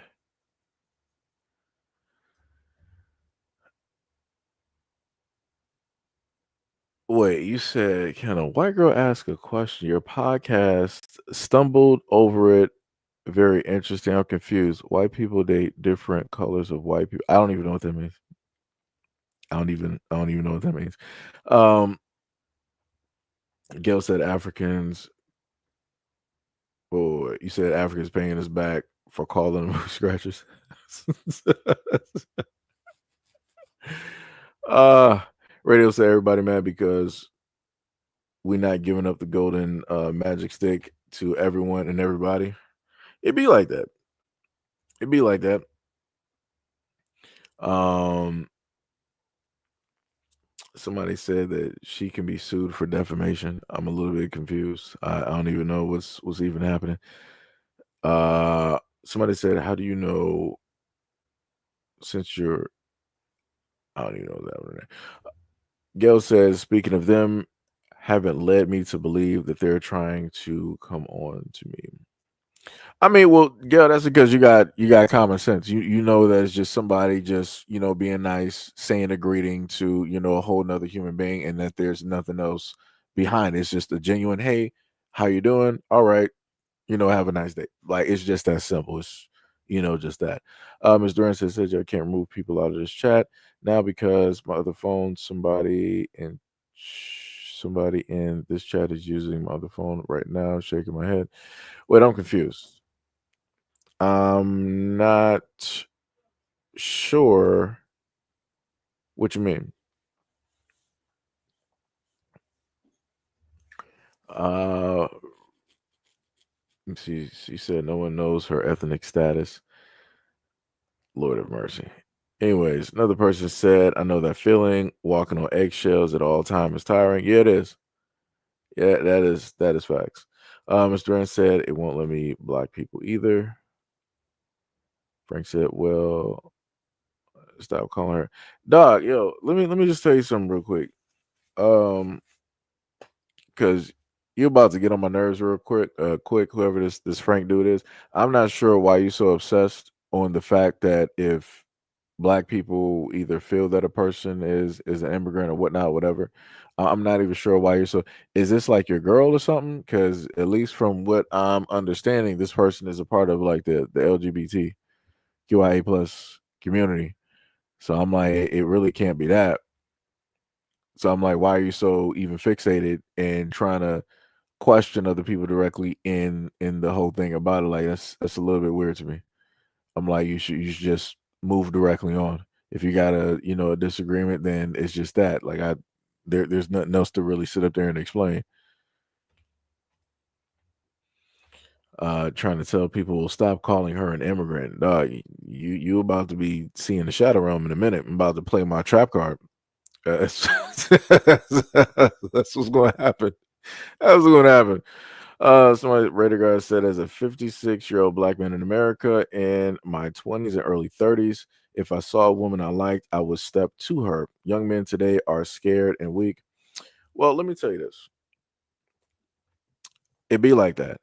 The other thing about that is you're 56. You're not of this time frame, right? So you grow up of a whole different era. During your timeline, they didn't really have tech like this. Right? People weren't really actually recording stuff like this. People were recording, people still had VCRs. People were still on DVD, Blu-ray, right? So again, like I said before, um, it's going to be an agree to disagree. Because the exact same way that you can sit up there and say that the young men of today are basically weak, I can say that the men of your generation are weak because of the current situation that we are in. Because you guys are the ones that literally had control of this because y'all were here before we were. And look how everything is. Look how things in the black community have transpired. And look who now has to take the reins and try to clean up and try to manage the situation of which did not create. Color me surprised. I can also sit up and say that a lot of black men of your generation were also weak because what they abandoned responsibilities in a multitude of ways. And I'm not even just talking about kids, but I'm just saying a multitude of ways. See how that can work. See how that can sit up there and be levied. See how that would be drastically, unfair. When it deals with the parameters of all black men directly out there. Like how you wanted to sit up there and say that the young men of today are weak. That's a quite a deep generalization at this moment. That's very deep. And all over a specific conversation on how it is that people are just trying to navigate to make sure that lies are not made specifically about them. You wouldn't know anything about that because, again, you come up in a whole different timeline. Because if a woman decided to lie on you back in those days, all right, very little is going to happen. Now, if a woman tells a lie directly on you, all communities are coming directly after you. You're going to sit up there and get doxxed. Your information is going to be directly out there. You're going to sit up there and lose your job and all this other type of stuff. I've covered stories like this. Matter of fact, there was a football athlete. Somebody can drop his name. There was a football athlete where a young black girl sat up there and lied directly on him and said that he did some abhorrent things to her, and the truth came out that she lied, and she's another athlete. You know what basically happens to black athletes when a lie is told? They lose sponsorships, they lose scholarships, they lose their position that they were going to play. They lose any potentiality of coaches or scouts out there picking them for an NFL team. They pretty much lose everything and have to become a bag boy somewhere at Lowe's, somewhere at Best Buy if they still got those, somewhere at Trader Joe's or Whole Foods, all over a lie. But like you said before, men of your grouping, y'all come from a different cloth, right? Nothing phases y'all. Nothing happens to y'all, right? Like I said, you're dealing with two different generations in vastly different situations. That's the best way I could sit up there and tell you. Best way I could tell you. Lady Mahogany said, "I'm telling you to look it up so we can shut down the back and forth." Oh, you talking to the other person? Um, Let me see. Radio said because some of us actually know our women. Prime said, "Is that Quark from Star Trek?" That's crazy. Uh, Mo was like, "You are controlled on this channel." That's bars. That's bars. Mimi said, "I used to be a lot more friendly, and now I choose my greetings by the vibe?" Question mark. Are you referring to Mimi? Are you referring to me, or was that just a statement? Wait. Mr. Ren said, I don't even know what that means. Prime said, Worf have a daughter. I'm confused. Oh yeah, okay. I see what you're saying. I see what you're saying. I see what you're saying. Gail said, not at front, not at Raider, not scared or weak. Too much drama and trouble if they holler at the wrong ones. Yep. Like I said, you can't tell people nothing though. You can't sit up there and tell nobody nothing. Like I said before, you got people out here that just want to sit up there and start saying like some crazy type of stuff, start reminiscing about the old days, man. Back in my days, I used to sit up there and get them all. But what happened to you now? Where are all those glory days? Where are all of those women now? Like what has that given to you at this moment in time that you had 50 something? Like, dog, come on now. That's like that's some crazy work out here. And I want to also reference this by saying that this is why you got a lot of younger guys out here that don't want to have conversations with older guys because of attitudes like this. It's like a lot of older guys, they don't talk to, in a sense, seek understanding or to form some type of middle ground with younger dudes. It's like, oh, well, I live this and I say so. And it's like, if you can't even move in this direction, we don't got nothing to talk about. What? Brother. Like I said, there are people, there are men, generations of men that came before me that dropped the ball. And they're still dropping the ball at this moment in time. It'd be like that though, I guess. Um, Let me see. Jay Walker said that nothing happened to that girl. Yeah, yeah. Yo, Leonard, what is up? What is up? What is up? You said that is definitely not an FBA hairline. She looks like a Klingon. It'd be like that. Like I said, I don't know. I don't know. Gail said, get mad. She gets mad that heterosexual men look at you and then cry when they don't and call everybody gay. I'm a natural full blown woman and I'm confused. Yeah, like I said, that's crazy. It is crazy out here, and I've seen those like while passing through trying to gather these videos, I've seen those conversations as well too, where you've heard like you got dudes in the gay community calling straight black men gay, and then you got black women from elsewhere, whatnot, whatever, somehow, some way, calling black dudes like there was literally a gay black guy on TikTok right now talking about how ridiculous it is that you have black women out here calling black men gay for riding a bull. Like, when you happen the mechanical bull, like when you happen to go to like the bars, everybody basically does it. For whatever reason, now all of a sudden it's gay. Like I said, you can't make this stuff up. It's just one thing after another. It's like I heard somebody say before, like if she sees like a straight man drinking directly out of a straw and he has a drink, he's gay. I'm like, Jesus Christ. I'm like, do I gotta start eating with like bare hands out here? I gotta start eating like a savage or something like that. Like what? Like how are we supposed to move out here? Like there are so many strict stipulations. It is such a narrow, tight rope. It's like if you step outside of anybody's view scope, automatically you're leaning towards gay. I'm like, Lord have mercy. I'm like, man, oh dear Lord, dear Lord. Let me tell you. Let me tell you.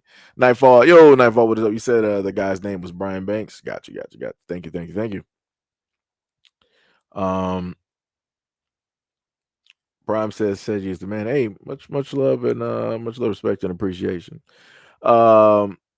Ram L, what is up? What is up? You said, man, there's too much to say to try and put it into text, but it will forever be trending to point out black degeneracy, which makes it seem like the majority, when in truth it is the minority outliers. That's facts. That is facts.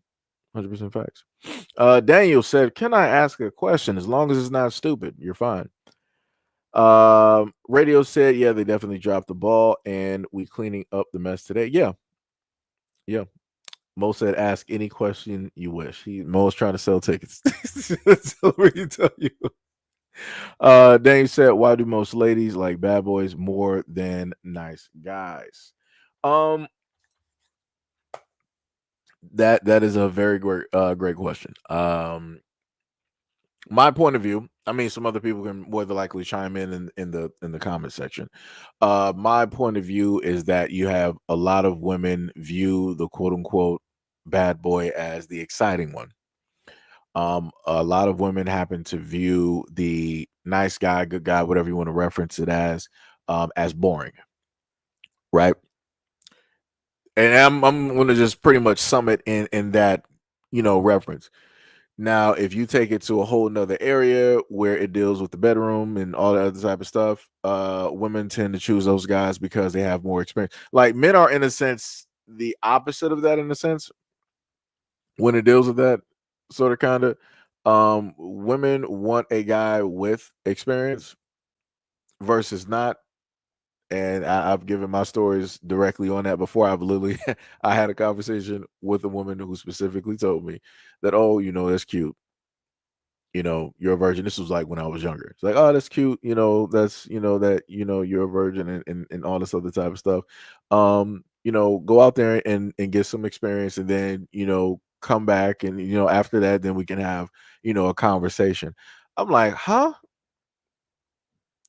I was baffled and confused because I'm like, I was raised, my mom was a nurse.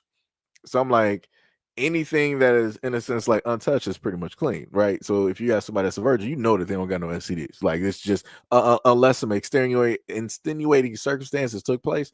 Other than that, virgins don't have STDs because they ain't out there doing that like everybody else, right? So in my mind, I'm thinking, I'm like, yo, wouldn't that be like the safest bet? Like, wouldn't that be some type of like bonding moment or something? Again, I'm young. I'm sitting. This is how I'm thinking, right?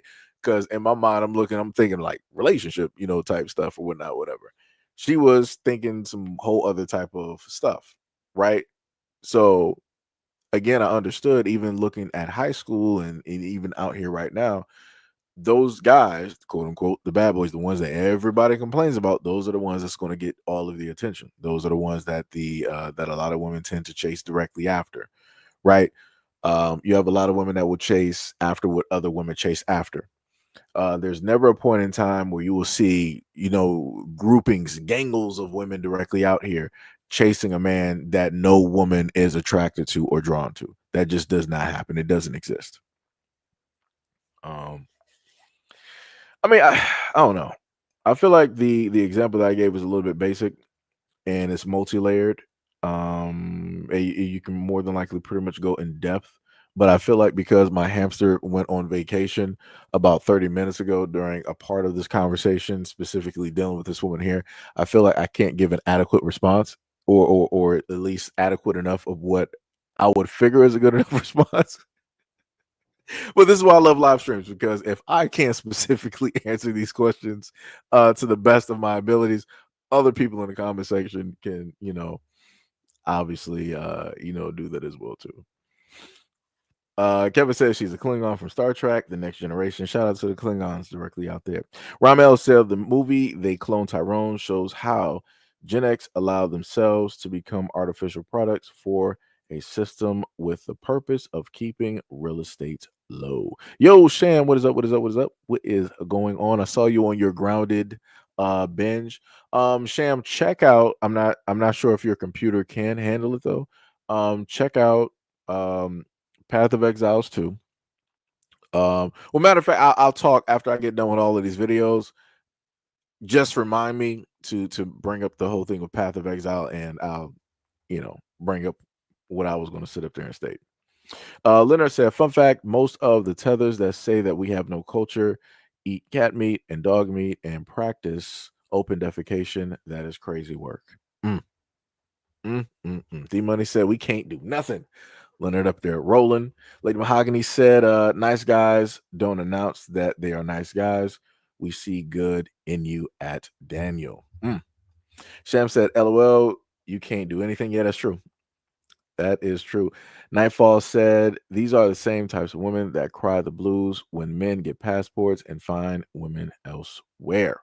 D Money said, "Can I drink coffee?" If I remember that list, I think it was like a list of 5 or like 900 things that somebody typed in. I think coffee is that's a red flag. I think coffee is a red flag. If I remember correctly, I think coffee is a red flag for guys. When it deals with women and how they perceive men. So yeah, it's tough out here. Shout out to Starbucks. Raider said, "It's amazing how Gen Z is talking about us dropping the ball when y'all refuse to catch it."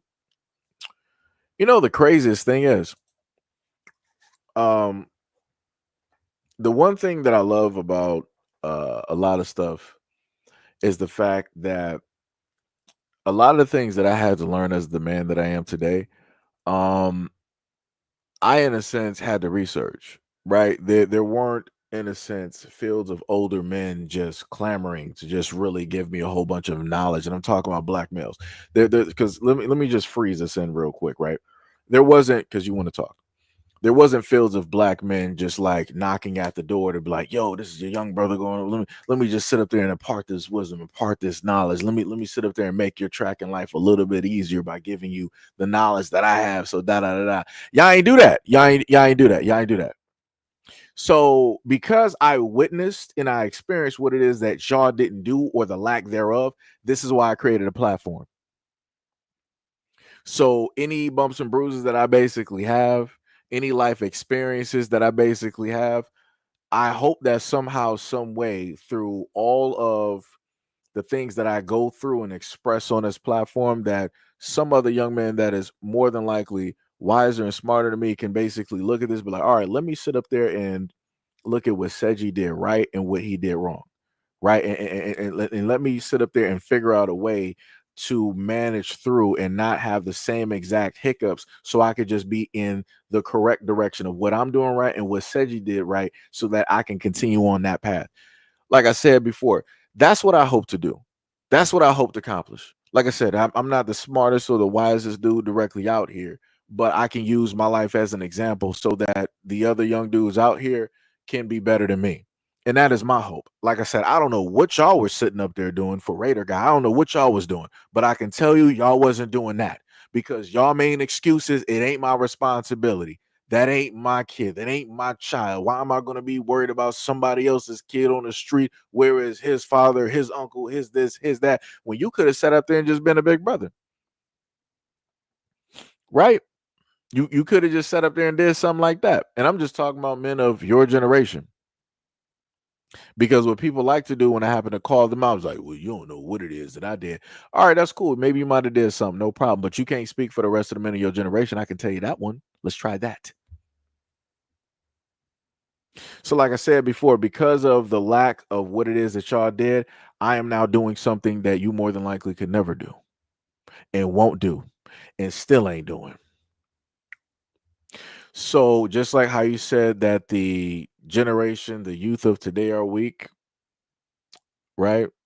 We are, in fact, stronger than you, because we figured where people are inadequate and we decided to fix that so that we don't suffer from that exact same thing.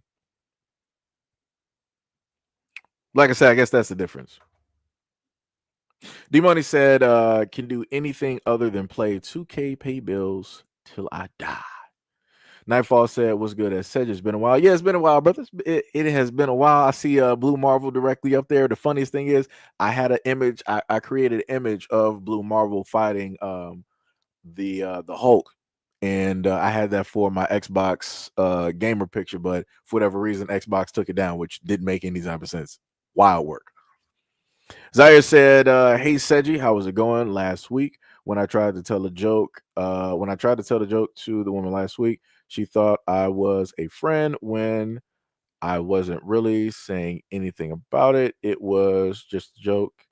If she got me in trouble, I'm a little bit confused.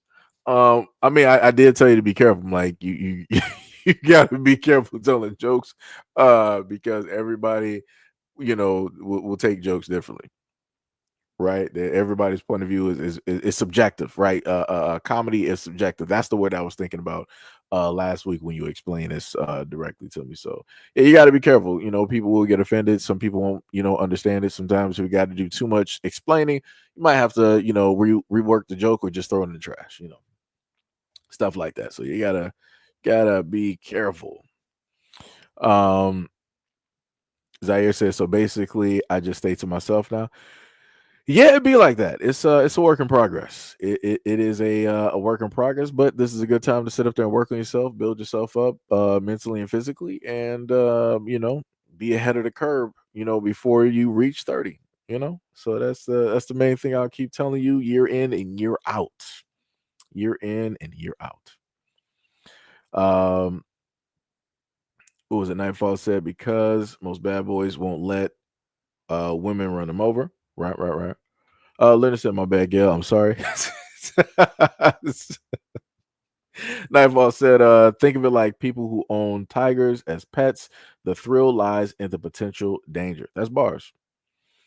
That is bars. That is bars.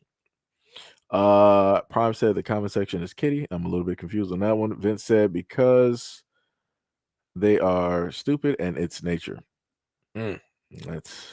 That's something there. Lady Mahogany said, I never dated a self-proclaimed nice/good guy.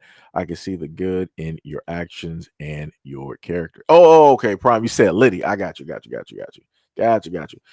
Sham said, as a woman, I think a guy can be good or bad. It depends on the version I get of you. That's bars. That is true. Vincent said they don't even know what a good guy is, and they don't know why they are attracted to the so-called bad guy. Mo said, my bad, I thought at Seji was still a virgin. That's cold-blooded. Yo, every time, let me tell you something. Every time. D Money said nobody wants somebody that nobody else wants. True. Gil said, a man, no, well, you said, a man, no other woman is attracted to. Sounds good to me right about now. Hell, I ain't trying to compete. Mata said, yo, what is up? He said, Star Trek bars. Yo, J-Lock, what is happening? He said, and that's crazy and dysfunctional. That's not a bad boy. They want an F boy bars. Lady Mahogany said, I never dated a bad guy. Sham said, KK, I'll look into it. I'm out getting ice cream. I wish I could be out there just getting ice cream, getting sprinkles and everything, I want to be like you guys when I grow up. Let me tell you. I'm sitting here at a computer right now. Let me see. Daniel said, you're absolutely right. I agree. And the ones they try to fix too. Oh, yeah, yo, that was actually, you know what, Daniel? That's an actual good point too. I forgot about that. When it deals with a lot of those bad guys, you have a lot of women out there that will actually try to fix those guys that they know that they can't fix. They'll try, like, it's weird. It's like you'll have the guy in the sense that you want, but you still want to tweak him to the desired preference. Like, okay, well, I can do more directly with, and I'm like, that there's going to be a field of resistance. That all of that is not going to, specifically stick. So, um, Maya said, I'm not mad at Gen Z saying that we dropped the ball. Sham said, but coffee kisses are the best. Nightfall said, oh, please. The reason Tethers complain about men is because they are obsessed with Caucasian peoples and consider black men to be the last choice until Brad gives them the truth. Gil said, they're too busy smoking rocks and passing the torch. Oh my goodness. Ms. Durant said, some of these people need to stay off of your platform, shaking my head. Radio said, now we got to fight against the whole damn world in our land just to be who we truly are as Americans. Make that make sense. Ball was definitely dropped. No judgment, though. LOL. Ram L said, a date I went on with a beautiful black woman. After months of great talks over the phone, fell flat because of how critical she was of nitpicking ways I didn't fit into her mode rather than just letting it be. Sham said, yeah, the generation spends time spend their time too scared, but have the nerve to have a moral high ground. What's the point of being morally right and too scared to fight for it? True. True, true, true, true, true. That is completely true. That is bars. What we got? We got J-Lock. He said, now there were some elders that was against the baby mama culture, but it was the old head Pookie and Ray Rays that was encouraging that mess. Mm-mm-mm. Judith said, I love coffee, brother. I got that from my grandmother. I'm a Dutch Bros coffee man. I'm a coffee guy too. I got a coffee maker right downstairs. And I got to go back to the market and re-up on some coffee. I normally get my coffee like, the Dunkin' Donuts, coffee. I get the grounded up, type of stuff. It's pretty good. I think, what was it? Hazelnut, vanilla. I had some other ones too. Was it like mocha? I had Colombian, Brazilian, Zimbabwe, Ethiopian, Brazil, and like a few Big Bang and like a few like other types of coffees. Trust me, I'm a coffee, but I don't care what nobody say. I don't care what list nobody got. It don't matter nothing to me. Like I said, people be clowning directly out here. Yeah, we got Pink in the building. What is up? What is up? What is up? What is up? Radio said he thought we were 40-year-old virgins in here. Oh, you talking about to my Mo? Yeah. Nightfall said the same women who curve you in their teens and 20s are the same ones begging for your attention in their late 30s and 40s because the men that they wanted put them through hell. It'd be like that. It'd be like that. I've referenced and talked about that before too, and some of the people that I was able to see later on in life, and I'm like, man, your life could have been way different, but people make choices. It'd be like that. What was it? Gail said, Seji the lies. You don't go wait. You don't got no market. It's Instacart. No, I'll be going to the market. I go to the market. I mean, I do, use some online stuff, but that's more so for like tech. Like if a micro center is a little bit, too far out, can't really get out there, I'll just order some stuff, stuff like that. J-Lock said, and that's why brothers date outside of the race. I understand why. It's sad that they have to do that because of the bad boy personality or persona. Messed up a lot of black women up, especially black men. It did not end well. Sham said, LOL, I had just cursed someone out. I saw a baby playing in a parking lot and no mom in sight. Yeah, that's crazy. That is crazy. And the crazy part is, the craziest part is, because of how the climate is, because how everything is moving, it's like you have to second guess everything, right? And I told somebody this before. I'm like, at per Sham's like example, like she saw something basically happening. A woman could go out there, right? If a woman saw like a child, like basically, running or what, a strange, woman that's a stranger can go out and be like, hey, baby, how you doing? Let's go find your parents and this, that, and the third, and all this other type of stuff, right? It's all completely cool and fine. My thing now is, like, if you're a black dude and you see this and you want to do something good, it might not, I don't know. like I said, I feel like things are just so up in the air at this moment in time, and how people can portray things or try to levy things and make it seem like something that it never was in order to alleviate or to place the blame on somebody else. Like I said, man, it's stuff out here is, like I said, social media has ruined a lot of stuff. It is currently messing up a lot of stuff as well too. That's the best way I can put it. Because you really shouldn't have to like try to second guess like a lot of stuff, and things of that nature, right? But anyways, let's go to, I got two videos left directly on this topic. So let's just take a listen. Oh, wait, actually, I don't think we were actually finished. I'm sorry. My bad. This is what y'all need to focus Let's go back. It's socially acceptable to be anti-black against black men on this app, especially within the black community. Because if you think about conversations that impacts the black community, let's say finances, conversations about 50-50. I saw a black woman on this app, big following, which said black American men are 50-50 warriors. Now, she said this in order to put down black American men, and make black American men feel bad for not having the finances to be a sole provider. Right? So this is where the anti-blackness, where white supremacy come in. Because what does white supremacists, what do? They throw away the actual reality and rely off of their feelings and delusion. The reason why black men don't have the same amount of wealth as their white counterparts,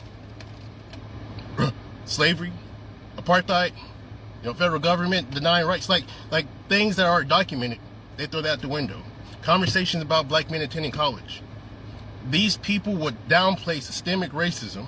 Like some of the black women on this app will downplay systemic racism in order to say how much better they are than a black man.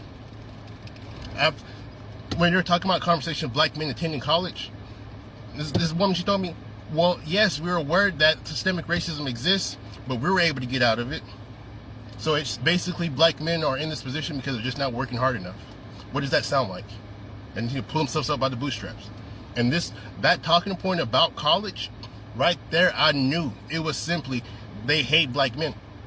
And not necessarily just simply hating black men, it's being at the bottom of the social hierarchy. So when you have an opportunity to be better than somebody, you're gonna look for it, right? When you have insecurities, when you don't have self-worth. Right, so these conversations about college, black women are disproportionately impacted by student debt. You find studies called Jim Crow debt, but they rather ignore that and put down black men for not being able or not attending college like them. They hate black men, and these are the people who will tell you black men need to be accountable for the actions of other black men. These people, their perception, I would never be accountable for the perception of how black men are viewed. When we live in a society that is very racist, anti-black, so when these people are telling black men you need to be held accountable, but when they have conversations about black men, they can't provide any level of nuance, it's pointless to try to change off of the perception of races. And those races can be black women as well. Like anybody, right? Anti-blackness impacts everybody. And if you're unable to acknowledge that fact, it's never going to change. So like I said before, we're living in a very broken society. And a lot of the brokenness is being showcased and further fractured by way of social media. And a lot of the opinions of the loudest ones who are a part of a minority. Because as stated before, I get what it is that the brother is saying. I do understand. I get it, and I get and understand what you hear a lot of black women happen to say as well too. And I look at all of those situations, and I see a lot of people that's hurt because of either situations that they specifically went through by their picking, right? I mean, both black men and women that specifically picked the wrong person to be with. And basically, it's not in the sense that the person let you down, you let yourself down because, you just didn't study hard enough. You just didn't pay attention. It happens to the best of us.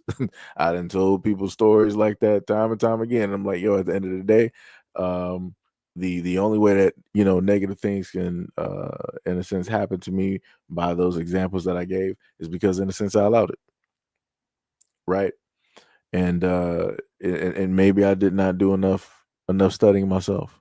Right. I didn't pay enough attention. Maybe I did not look at a lot of glaring red flags and all this. I wanted to ignore things because emotionally how it is that I feel versus logic. So like I said, this is what I happen to tell people, that when I cover a lot of these things and I talk about this stuff, I talk from, a part of, understanding and doing, or doing or working, walking in inner workings. I guess that's the best way to put. I'm trying to put it as best as possible right now.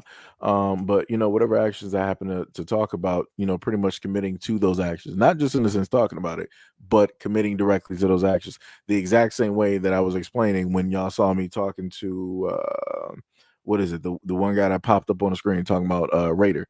Exact same thing. Like I said, he's sitting up here, rah, rah, rah, and all this other type of stuff. He's 56 years old. He probably got some money saved away. He can create a podcast and a platform or whatnot or whatever and bring awareness to a lot of other things, bringing a lot of older black men together to formulate some type of community. He ain't trying to do that. So like I said before, there's a difference. As the older generation of men like to say, they're built differently. A lot of us men of the younger generation, we are built differently than a lot of these older guys. We are actually about doing something, or at least trying to do something, while other people are just like, well, I already did that back. It ain't my job. It ain't my response. I don't got no time for that. I don't got no time for that. Because if it ain't your responsibility, then whose responsibility is it? Your sons? Your grandsons? Your great grandson? Whose responsibility is it? Like I said, that's how I happen to view a lot of stuff. Right. Again, that's just me. That's just me. But yeah, it's crazy work out here. But anyways, we got 2 more videos. We're almost at the we're almost home at this moment in time. I'm trying to pick if I'm going to. So that was a guy that we just did there. All right, so no problem. We're gonna do the next one here. 1,000% honest. If I were 22 today, I would not be dating black men at all, unless they were older. They'd have to be real old. Because they're too feminine these days for me. Hold on. So I just want to point that out, right? So I want people to remember a conversation that you heard a lot of women say online, where it's like, yo, why are these older men, like, it's predatory that these older men are going after younger women in their 20s, trying to make it seem as though that the girls in their 20s were basically like 10 years old, right? But yet you just heard this woman, and you clearly and obviously know that she's older. She clearly stated that if she was 20 during this time frame, she would go after older black men. So those guys would be 20 years older. If she was 20, those guys will have a 20-year age advantage directly over her, if not more. So I want people to pay attention. Like I said before, people will sit up there and say a lot of things directly out here. It is completely fine for and this is a woman talking, it's completely fine for women to date somebody where the age gap is like 15, 20, 25, even 30, right? But in the reverse, if you got an older dude out here dating somebody who was younger, it's a problem. You need to call Chris Hansen, call the FBI, the CIA, Interpol, all of these people. Those guys need to be locked up, right? Let's continue. I like masculine, go get them, I'm going to pay for that baby type men, okay? Where you want to go on vacation type men. That's what I like. If I was 22 today, I wouldn't date black men. I'm sorry. Y'all take too long to get y'all stuff together. Y'all want us to pay half the bills and sleep with you? No, can't do that. I wouldn't be able to do it. I'm not saying that other men are better than you. I'm just saying they're more ambitious than you. Yes, you can play basketball and football really good. You dominate the rap game. But the average non-famous black man has less ambition. I like ambition. Ambition leads to success. Oh, sorry. Others have a financial head start. They are not more ambitious. That's not really true. You can't use that as an excuse. If you're ambitious, you don't need a head start. If you good, you don't need a head start. Now, this is my problem. She said that if you're a guy, if you're ambitious and good, you don't need a head start, right? So, in reverse, if we're to, for me, if I'm to try to fit that within her logic of what she said earlier about she wouldn't date guys the same age if she was 20 during this time frame, you're looking for a head start.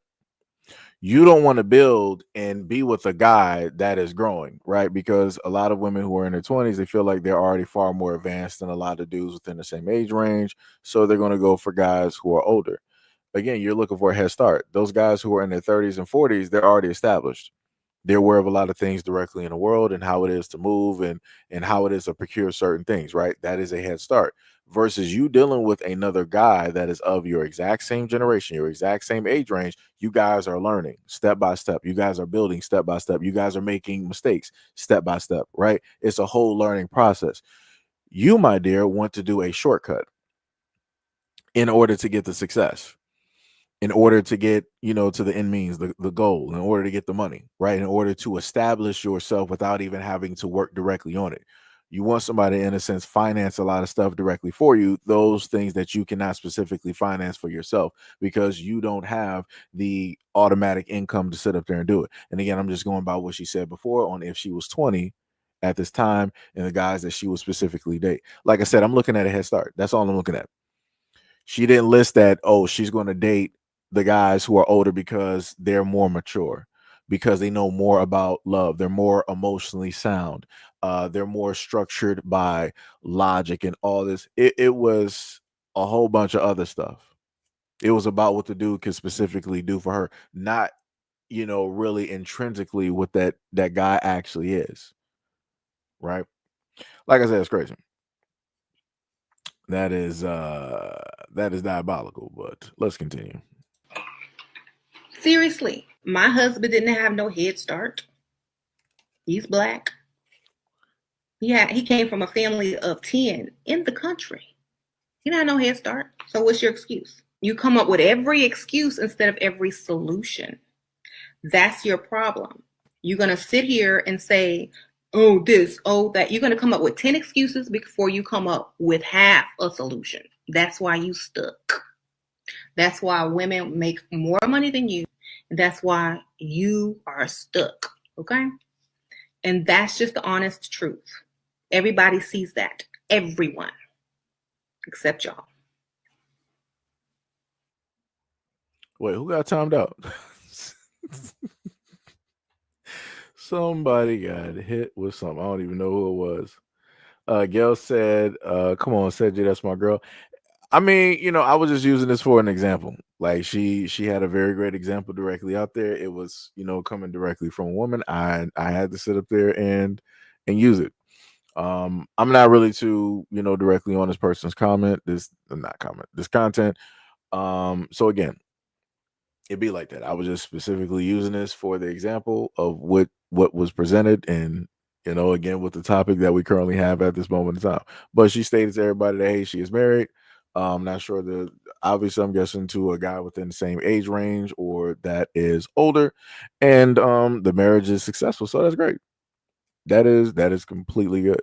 I'm just not with the logic of like, hey, if like she said, if she was 20 right now, she would not be dating black men. I'm like, that is wild.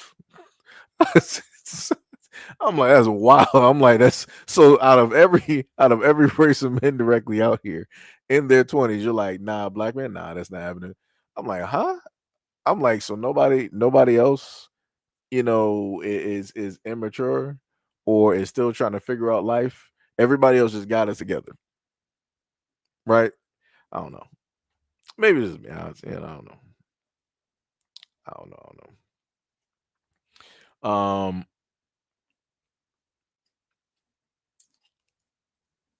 Let me see. What do you got? Gail said, "I don't take her seriously, but she is hilarious." Yeah, I think she might have had something that I passed over earlier. But yeah, you know. Tippy said, "I got bullied by other races, but I deal with it by disliking those individuals. I don't blame the majority." Right, right. That's always a good way to look at it. Nightfall said, "Note, she said she was married, not currently." Ah, that's a good point. Oh, Gail says she's still married. Nightfall was like, "That poor man. That's diabolical."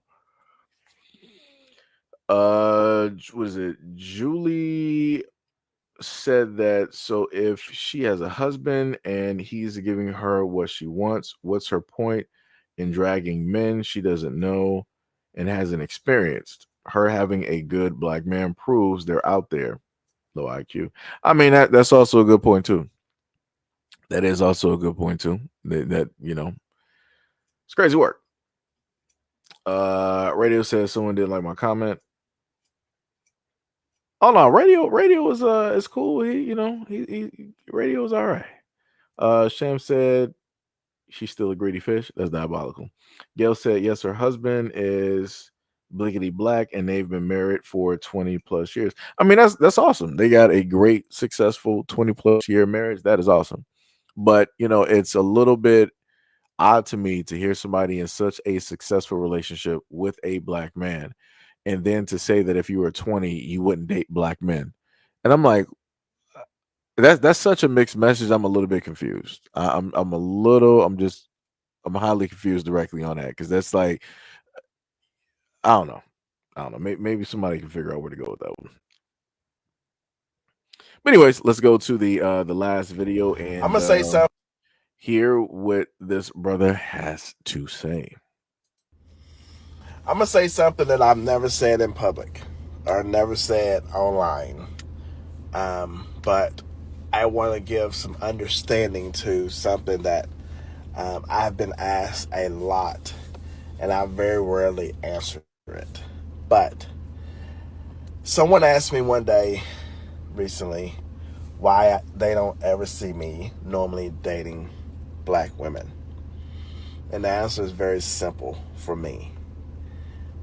I have had, as a young black man, a semi-traumatic experiences with black women starting in my childhood.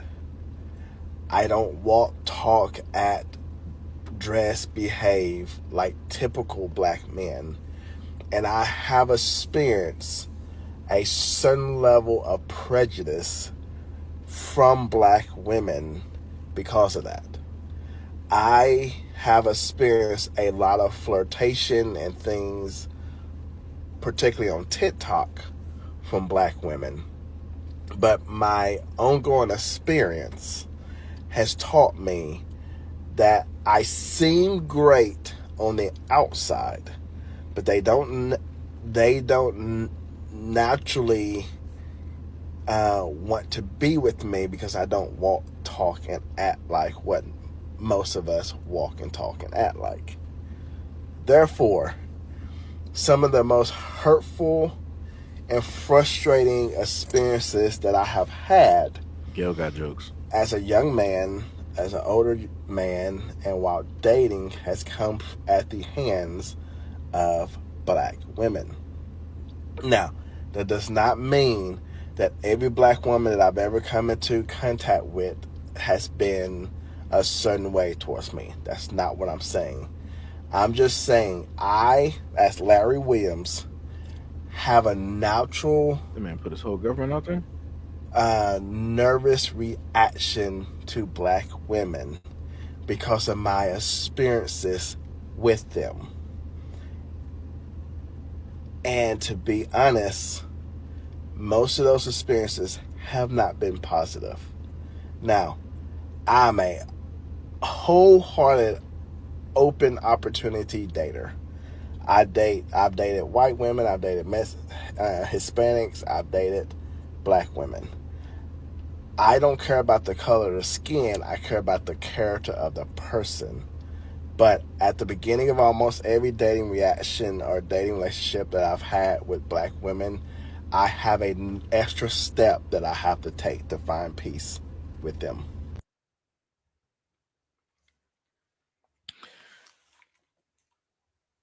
All right. So let me just try to attack this a variety of ways here.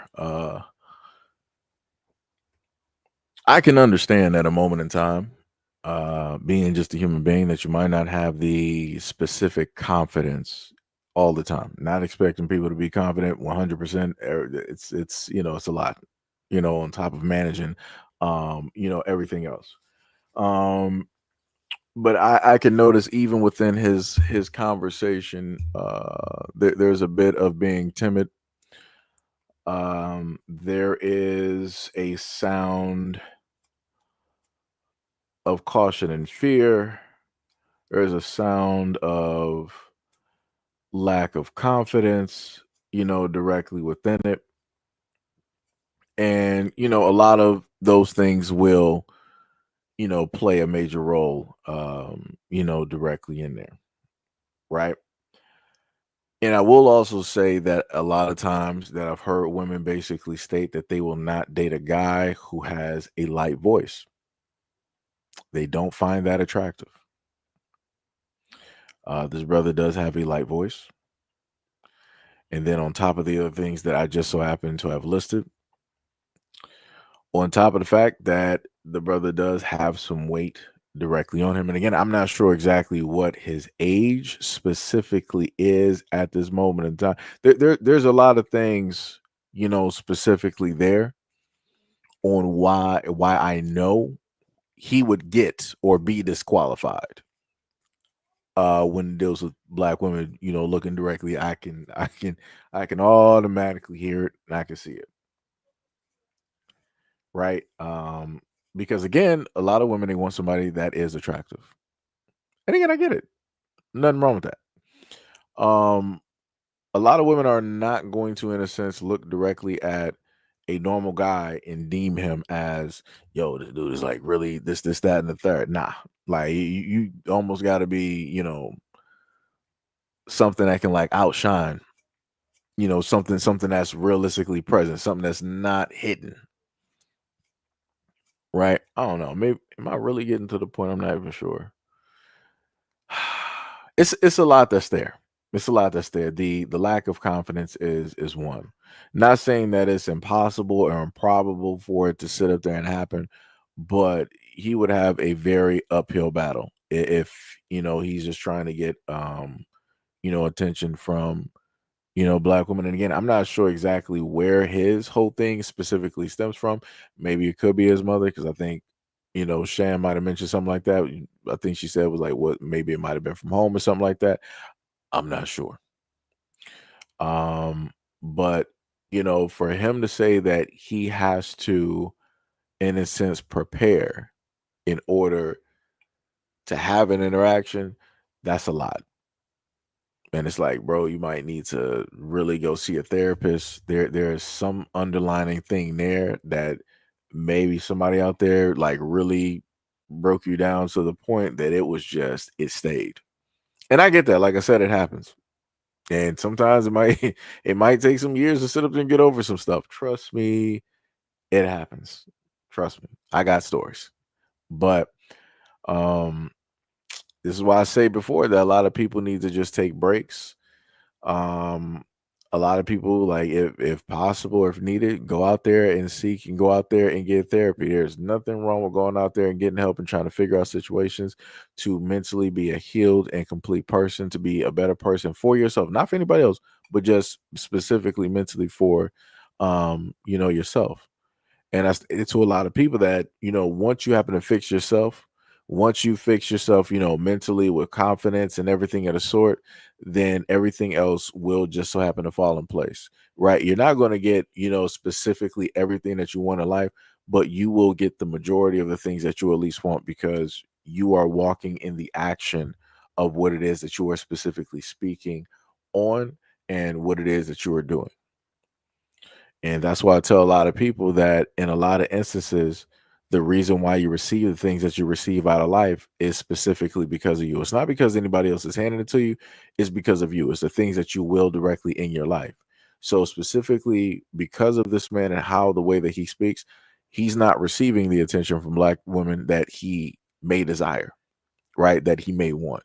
He will have to do a lot of inner work in order to get that. Just like in the same vein, you got a lot of black women out here that may have to sit up there, not even may, that will have to do a lot of work in order to receive the types of black men that they want, and and different things of that nature, right? So yeah. Yeah. Sham said, I was thinking this was mom neglecting him. He needed a speech therapist. Seems mom didn't care about him. That created insecurities in him in black women. That's true. That's true. Nightfall said, real talk. I got more play from white women when I was in the military, but they come with just as many problems as black women, so they're not better in real life. To be said, well, he don't look like Idris Elba, and I don't look like Rihanna. We get it. Said you do this every time to me. Every time, Tiffy. Every time. I should have known that was a setup question a while ago, from like some years ago. I knew it. I know it every time, Tiffy. Um, Julie said it's his preference. He was attracted to women that weren't in his range, that probably had different personalities and outlooks than him. You have to be the person you want to attract. Tibby said, is he wearing a Christmas reindeer shirt or Bambi? That's a squirrel. I know that squirrel. I just can't give you um the show and everything that it's off of. I want to say it's technically from The Boys, potentially, but I think that's a squirrel from something else. Let me see. What else do we got directly up here? Technically, I do have Radio said, not the MLK quote. Yeah. Yeah. Gail said, I just had this conversation with someone in real life and it was almost verbatim scary. Mo said, him so sweet. He'll find someone before he dies. Cold blood. Chris said, women of other races wouldn't care less about his voice and cadence. Go where you are appreciated. Radio said, he gives me undercover vibes. Judah said, and most know how to cook. Let me see. Tibby said he don't seem highly masculine. I mean, it'd be like that. Everybody's upbringing and things of that nature is vastly different. Surroundings that people grew up with, vastly different. Different things have, different impacts. It is tough out here. Nightfall said Bucky's t-shirt. It looks like. Okay. Sham said he's not sloppy looking and his speech just needs therapy. He can build confidence by doing CBT. Nothing really wrong with that man. Some women like teddy bears.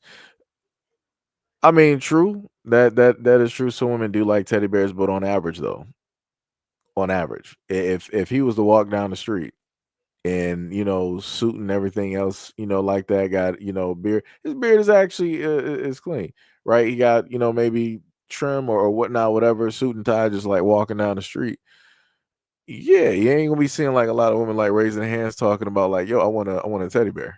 That's usually like a seasonal thing. At least going by TikTok and how women be sitting up there talking. you know, it's usually a seasonal thing. Rabbit said the second coming. I'm from Cameroon. We have a lot of men with high voices who still get women, but his voice doesn't sound high, but sweet. I'm not sure what that last part means though. Because there's two different definitions for that. To be said, I know how it feels though. It's hard pill to take, but you gotta better your appearance to get what you want. You'll have a wife soon. I mean, I hope so. Like I said, I want the man to be happy. And I stated before that people deserve, happiness and things of that nature. Nightfall said he may not look or sound like it, but I see men like that doing long haul trucking all the time. Oh yeah, that's bars. That's bars. Good paying jobs. Yeah. What was it? There was one more directly in here that technically correlates directly with this. And it's from another woman though. Because it's like a whole nother video that I'm going to put together and do. Let me see. Is this it? Nope, it's not that one.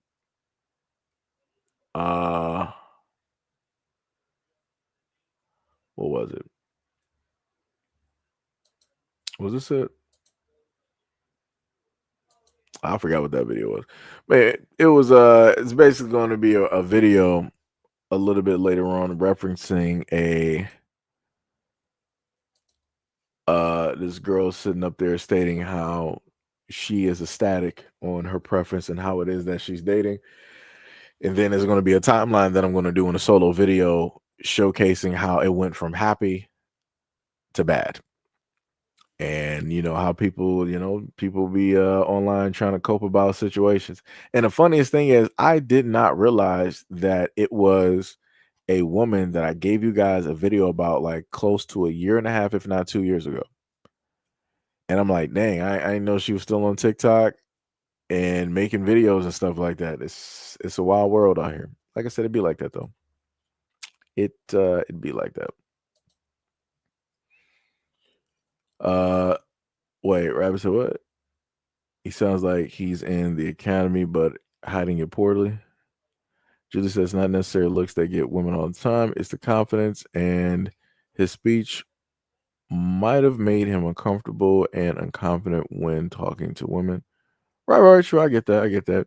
Angela Hill said, hello, Northern Virginia here. As a professional older woman, it's definitely hard to find a partner online. I've tried going out when I can and come across men. I mean, yeah, it's like that. Online is a little bit different. It's not the same as I guess you would say like the 2000s. So I'm not sure if you might be using the old school way would be calling, the phone chat lines and trying to, see if you connect. It's pretty much a barren, it's a desert directly out there because nobody really does that. So if you're really trying to find somebody, you would have to use, TikTok. You would have to use Twitter. Like everywhere would basically be your dating site. Because realistically, trying to use a lot of dating apps is probably not going to be, beneficial. It's a lot of filtering that you would actually have to, sit up there and do. And you can use social media and actually have voice chats and things in that nature with other people. So that, for me, I would say that would probably be the better route directly for you to do. You said no social media for you. Okay. Well, if you're trying to look for somebody at your age, I don't know. I guess you would probably have to try to park walking around. You would potentially, let's say, grocery stores, like the standard issue places that people would use in previous times. If you're not into social media, if you're not into like the digital landscape, you would just have to do it the old fashioned way and see what happens. That's the that's the best that I got for you. Because like I said, I'm tech, new age.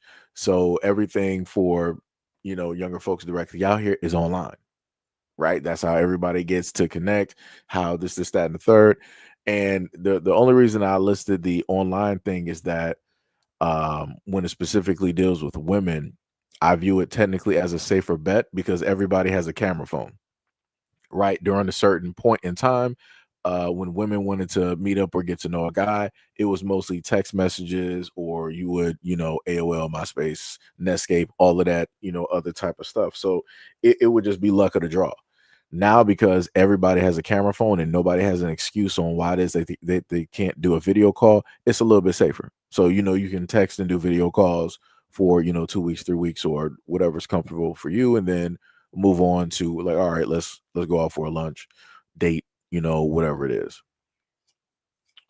Okay, yeah, you said no social media, you're face to face. I mean, I get that. I trust me, I 100% get that. I understand it. You are very direct. You want everything to be real. I'm just looking at it from a safety perspective, right? That's the because like I said, I advocate for the safety of women. So I'm trying to give the safest, avenues to, actually do stuff up until, you feel that, things are safe or whatnot. But like I said, hey, it's however you do stuff. Gail said my child's father was oogly, but his confidence and charisma was out of this world. Hmm. Angela said, I work at a mental health in the mental health field, so I'm honest. Oh no, I'm sorry. That was a roll on. Let me say. You said I work in the mental health field, so I'm always asking questions. Okay, I got you. I got you. Inquisitive. Um, I think that would technically be the term that people would use for people who like to ask questions. Um, the other route that I would say is maybe I'm not sure if y'all have like a corporate or whatever it is. Maybe you could do like some corporate type of outings where you can meet I'm sorry, I said meek. You can meet like-minded people who are within, the same field, or at least in the medical field in general. Right? Because then you're dealing with people that have a certain type of understanding of the hours and everything of the sort and how strenuous it is. And you can share stories back and forth and have things that are in common. Nightfall said, unfortunately, too many women use the degrees and careers to as a limit test for men without doing diligence to find out what kind of man that they want. Jay said, Seconics? I don't even know what that means. Um, this guy's been there because he's getting a dose of. Oh, Angela Hill said, I carry. Okay, okay. That's great. That's great. That's great. Um, Let me see. What is it? What is it? I'm trying to catch up to the comments here. Sam said, I'm in college, but it's for me to get in my career. Captain said, you're the truth, fan of your work. Much love, respect, and appreciation. Angela Hill said, there's crazy folks in the mental health field too. Well, I don't know. I don't know what to tell you. Um, I mean, I don't know. It's we don't got like the Justice League out here, so I'm not really sure what other avenue to specific. I mean, like I said, my whole main thing is I advocate for the safety of women. Want y'all to be safe directly out here. Go to and from the same way that you're talking right now. Same way I want you to return home, right? But like I said, you said that you got everything, defense wise, that you are pretty much good. You are safe and sound. All right. I guess it's just gonna be luck of the draw. That's that's the best thing I got for you. It would just be luck of the draw, and hopefully you find a person that you are, trying to find or date, whatever your parameters and all of that thing is. Um, Nightfall said that's facts about the mental health professions. Sham said, right, Gail, you can fix the plumbing point, fix something. I got a house and a car. I got money too, just not that handy. Nightfall said, my problem with that profession is that the field is more concerned with return customers than they are with finding solutions. Oh, you're talking about with the whole thing dealing with mental health. I get what you're saying. Yeah. I mean, that's even the pharmaceutical industry, just in general. Pharmaceutical industry is not worried about trying to fix or make things better. It's more so like, hey, we put a band-aid directly on your sickness so that you can come back 64 more times, and we can just up the dosage and the amount of money. We can ultra charge your insurance or just you from out of pocket, and all that type of stuff.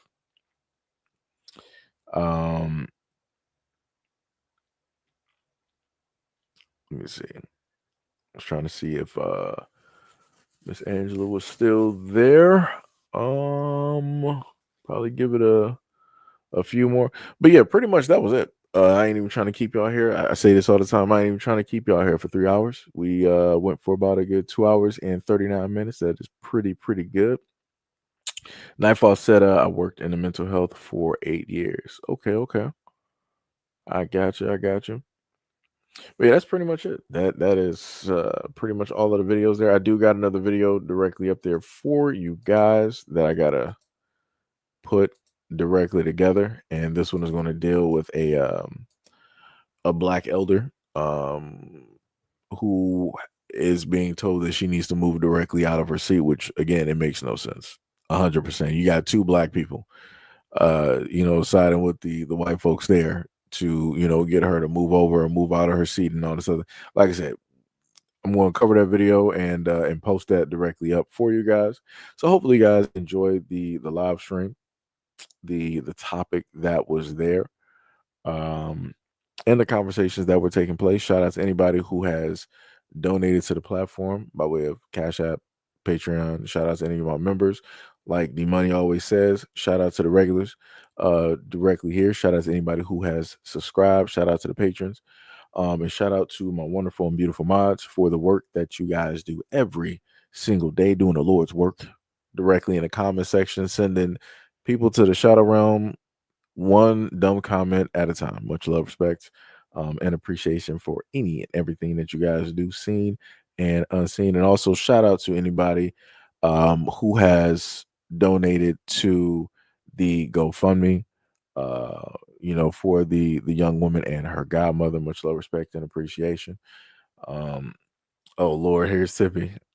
Gail said, I genuinely enjoyed y'all. We always love you too. Oh yeah. Also, Gail, always note that we love you here. And we will not be tolerating any types of forms of disrespect that will come directly through. Because I had talked to Officer Haku, and when he read that comment, he said he ended up breaking something on his laptop that he was trying to fix. Just going back trying to respond to that person that was talking crazy. Like I said before, it would not be the first time that I would, take a brief intermission and start cussing out somebody directly on a live stream, changing the whole trajectory of this live stream to something completely different.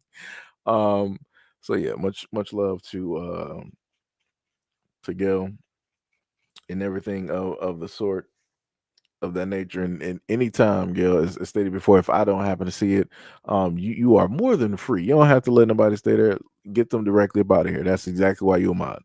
At any moment in time, you even feel or sense that somebody's talking slick directly about you, pack them up, because you already know that I'm pretty late directly on keeping up with the comments. Pack them up.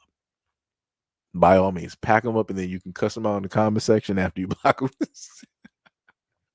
Like I said, you know exactly how we do directly over here when we have live streams.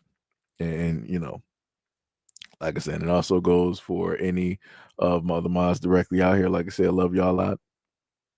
Cherish you guys a lot. Thank you guys for being with me, hanging around with me for all these years, being here, having the belief, uplifting me, giving me all of your energy, so that I can, continue on. What did Gail say? She said, gotcha. Bows. Wait, what is that supposed to be, bars? Gail, is that supposed to be bars? Oh, dear God. Oh my God. It's like that comment right there, and then the one where Tippy was talking about the frappa mocha vanilla espresso shot latte. I'm like, I don't know what that is. I'm like, that sounds crazy, but it might actually be pretty nice. I don't know. What do you say? Oh, okay, I got you. Gotcha, boss. I got you. What was it? Tippy said, hold on, Seji, me and Mo not done. What you talking about? Tippy said, Seji, go do your business. Leave the live up. We not done. What are you talking about? Mo said, well, I'm not trying to prove at Tippy that. That's crazy. This is why I gotta stop and actually read comments, because anytime that Mo writes something, I know it's crazy.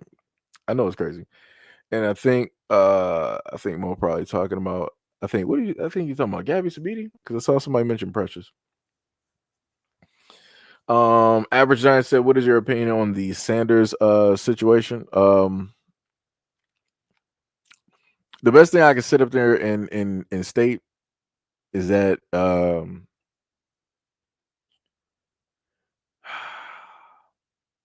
I want to make sure that I get this right because I don't want to say the wrong one because I want to make sure I'm talking about Prime.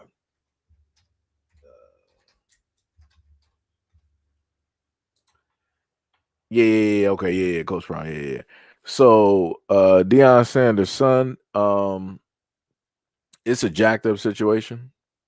The one thing that I can say is that I'm happy that the whole world is able to actually see the situation for what it is and how it is that the young man is being getting treated and some of the conversations around him and how it was that people were in cahoots to make sure that he doesn't get a certain position and all this other like they downplayed that boy so much as well, not boy.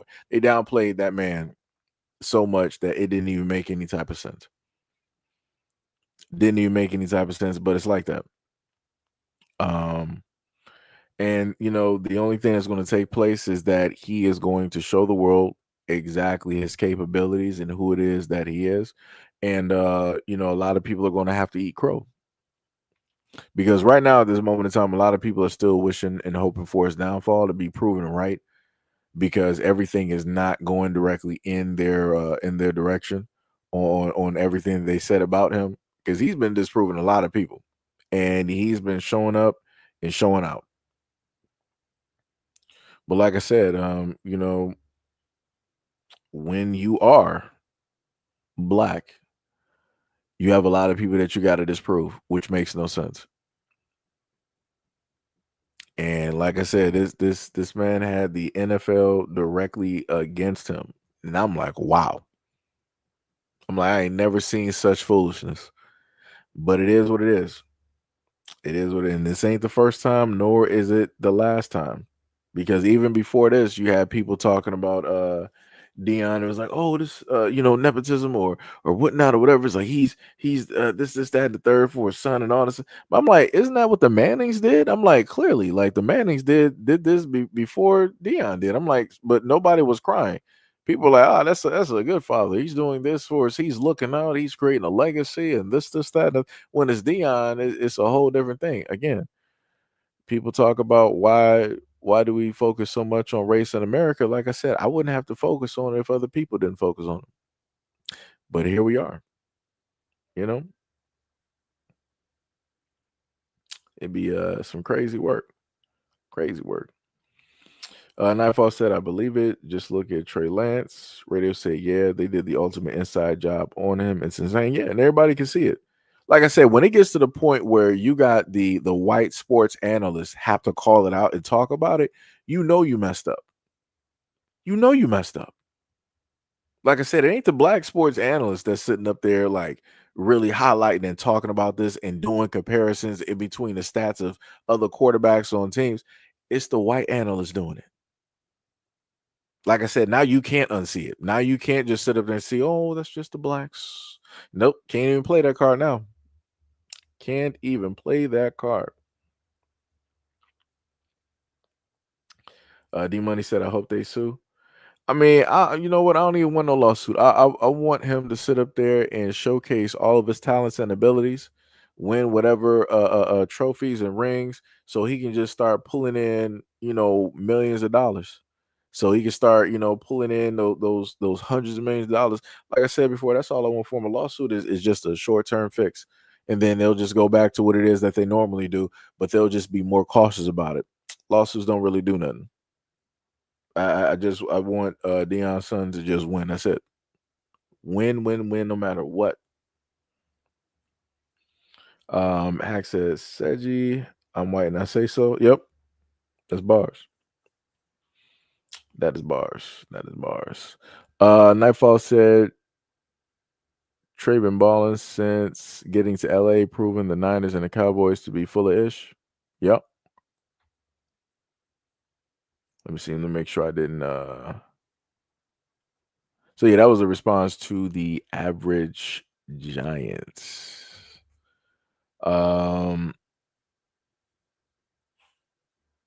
You said Todd Marinovich, the dude who did that scam in Mississippi. I don't know nothing about that. Gail said white folks will run you ragged with their repetitive antics. The money said you're right. That might be a play. Play well, become successful, and sue and retire. I mean, yeah, he could probably do that while retired. But it's like, don't even do it now. Don't even focus on that. Just prove everybody wrong. Get the stats up. Bring the teams, whatever trophies and stuff that they need. Like I said, so now you can go back and be like, yo, because of everything that I went through and how I had to prove myself, in order for me to play for this team, or if y'all want to keep me here, I need X amount of millions of dollars. If you can't do that, I'll go elsewhere. And he'll be able to do that. He'll be able to do that. Like I said, you seen his father. That man was sitting up there playing all types of sports. I think he had like what different games, and he had what 2 to 3 different games in one night. Crazy work, or something like that. Or was it 2 games? I think it was 2 games. But yeah, like I said, it was crazy. Yeah, because what he played baseball, uh, football. And I could have swore I thought he played something else. But yeah. Regardless though, yeah, it was crazy. That, like I said, crazy work, diabolical. But Sheeta Brown said that was Brent Favre. Was it Brent Favre? I could have sworn it was like the people also, because it was a comparison in between the Mannings and also Dion as well too, dealing with the situation on legacy and how fathers help their sons and all this other type of stuff. Like I said, I think I might have covered that in a previous live stream. I think I did. It was like somewhere around like last year. I think I covered it. I think it was like the tail end of last year. I think I might have went over some of the comments that people had. Bushido said it doesn't help that it doesn't help Shiloh got ejected for throwing a punch. Oh, I didn't even see that. Jay Walker said thanks Bushido. It was him. Nightfall said no, the scammer was Brent Favre, and Minovich was a quarterback for the Raiders in the late 80s, whose dad built his life to be a pro quarterback, and it almost broke that man. And he said, and he's a beatnik now. Man, that's quite a transformation. Yeah, radio said it was both. He had a baseball and a football game. Yep.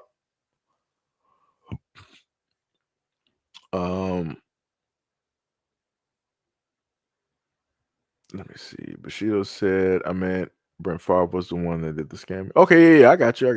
Nightfall said, let us sink in about the Mannings. Arch is the latest, and he's the third. He's at his third school and has never started so far. That's crazy. It's diabolical. Well, it'd be like that though, But anyways, that was pretty much it. Tippy be like, yo, keep the live stream up. No, Tippy can't. I ain't trying to sit up there and do that. I have a long video up here for no reason. I just, want to have just the main information, and that's pretty much it. Oh, but also before I leave, not sure if Sham is actually still here. The thing I was saying is check out Path of Exiles 2. See if you should be able to install it directly on your PC, and you might have to turn down the graphics on it because it because of the particles and a lot of things in there is going to be heavy on the computer, so things will start running hotter. So yeah, you'll have to turn down the particle physics, the shaders, and a lot of other things. But Path of Exile is a pretty dope game. Path of Exiles 2, and the update that they just did is incredible. Like that is a major update, especially with the amount of bosses and stuff that they just added in there, and then added Act 4 and then 3 other smaller acts. Like I said, it's pretty dope. Great time to actually jump in there. Great time.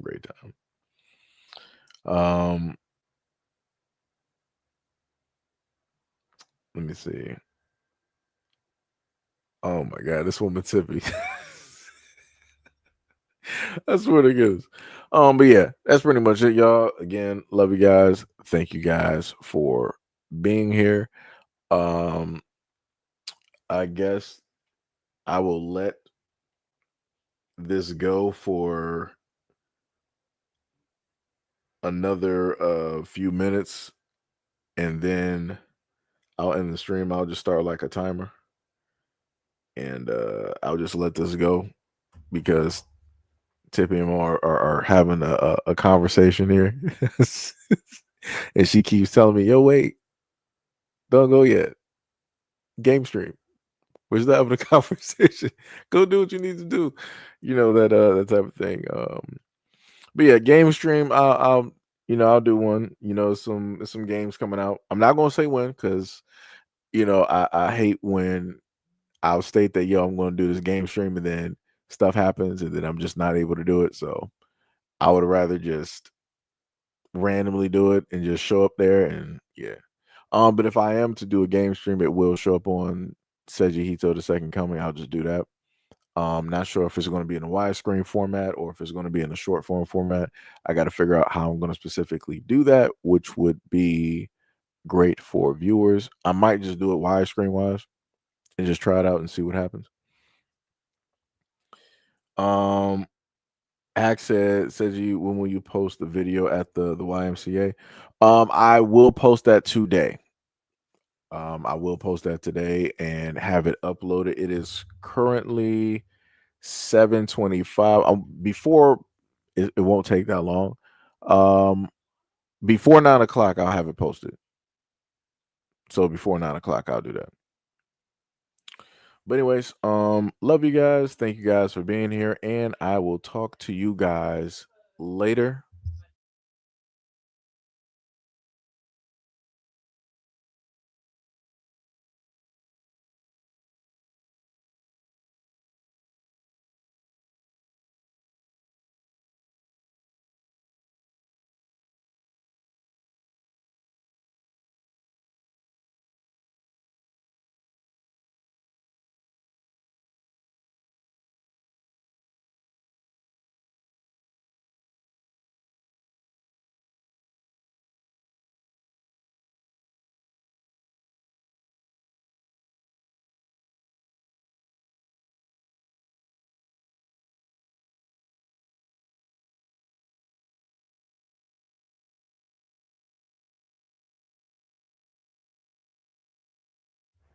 So, anyways, much love, respect, and appreciation, and I will catch you guys on the next live stream and or video. Tippy said, "What? Hey, Seji, how's your day going?" Tippy does this every time. My day is going pretty well. I'm about to go figure out what I'm going to eat and potentially play a shooter or something like that. I'm going to do the video and then I'll sit up and do that. But yeah, so I'll have that video basically posted for you guys. But anyways, love you guys. See you guys later on the next video and or live stream. Peace out.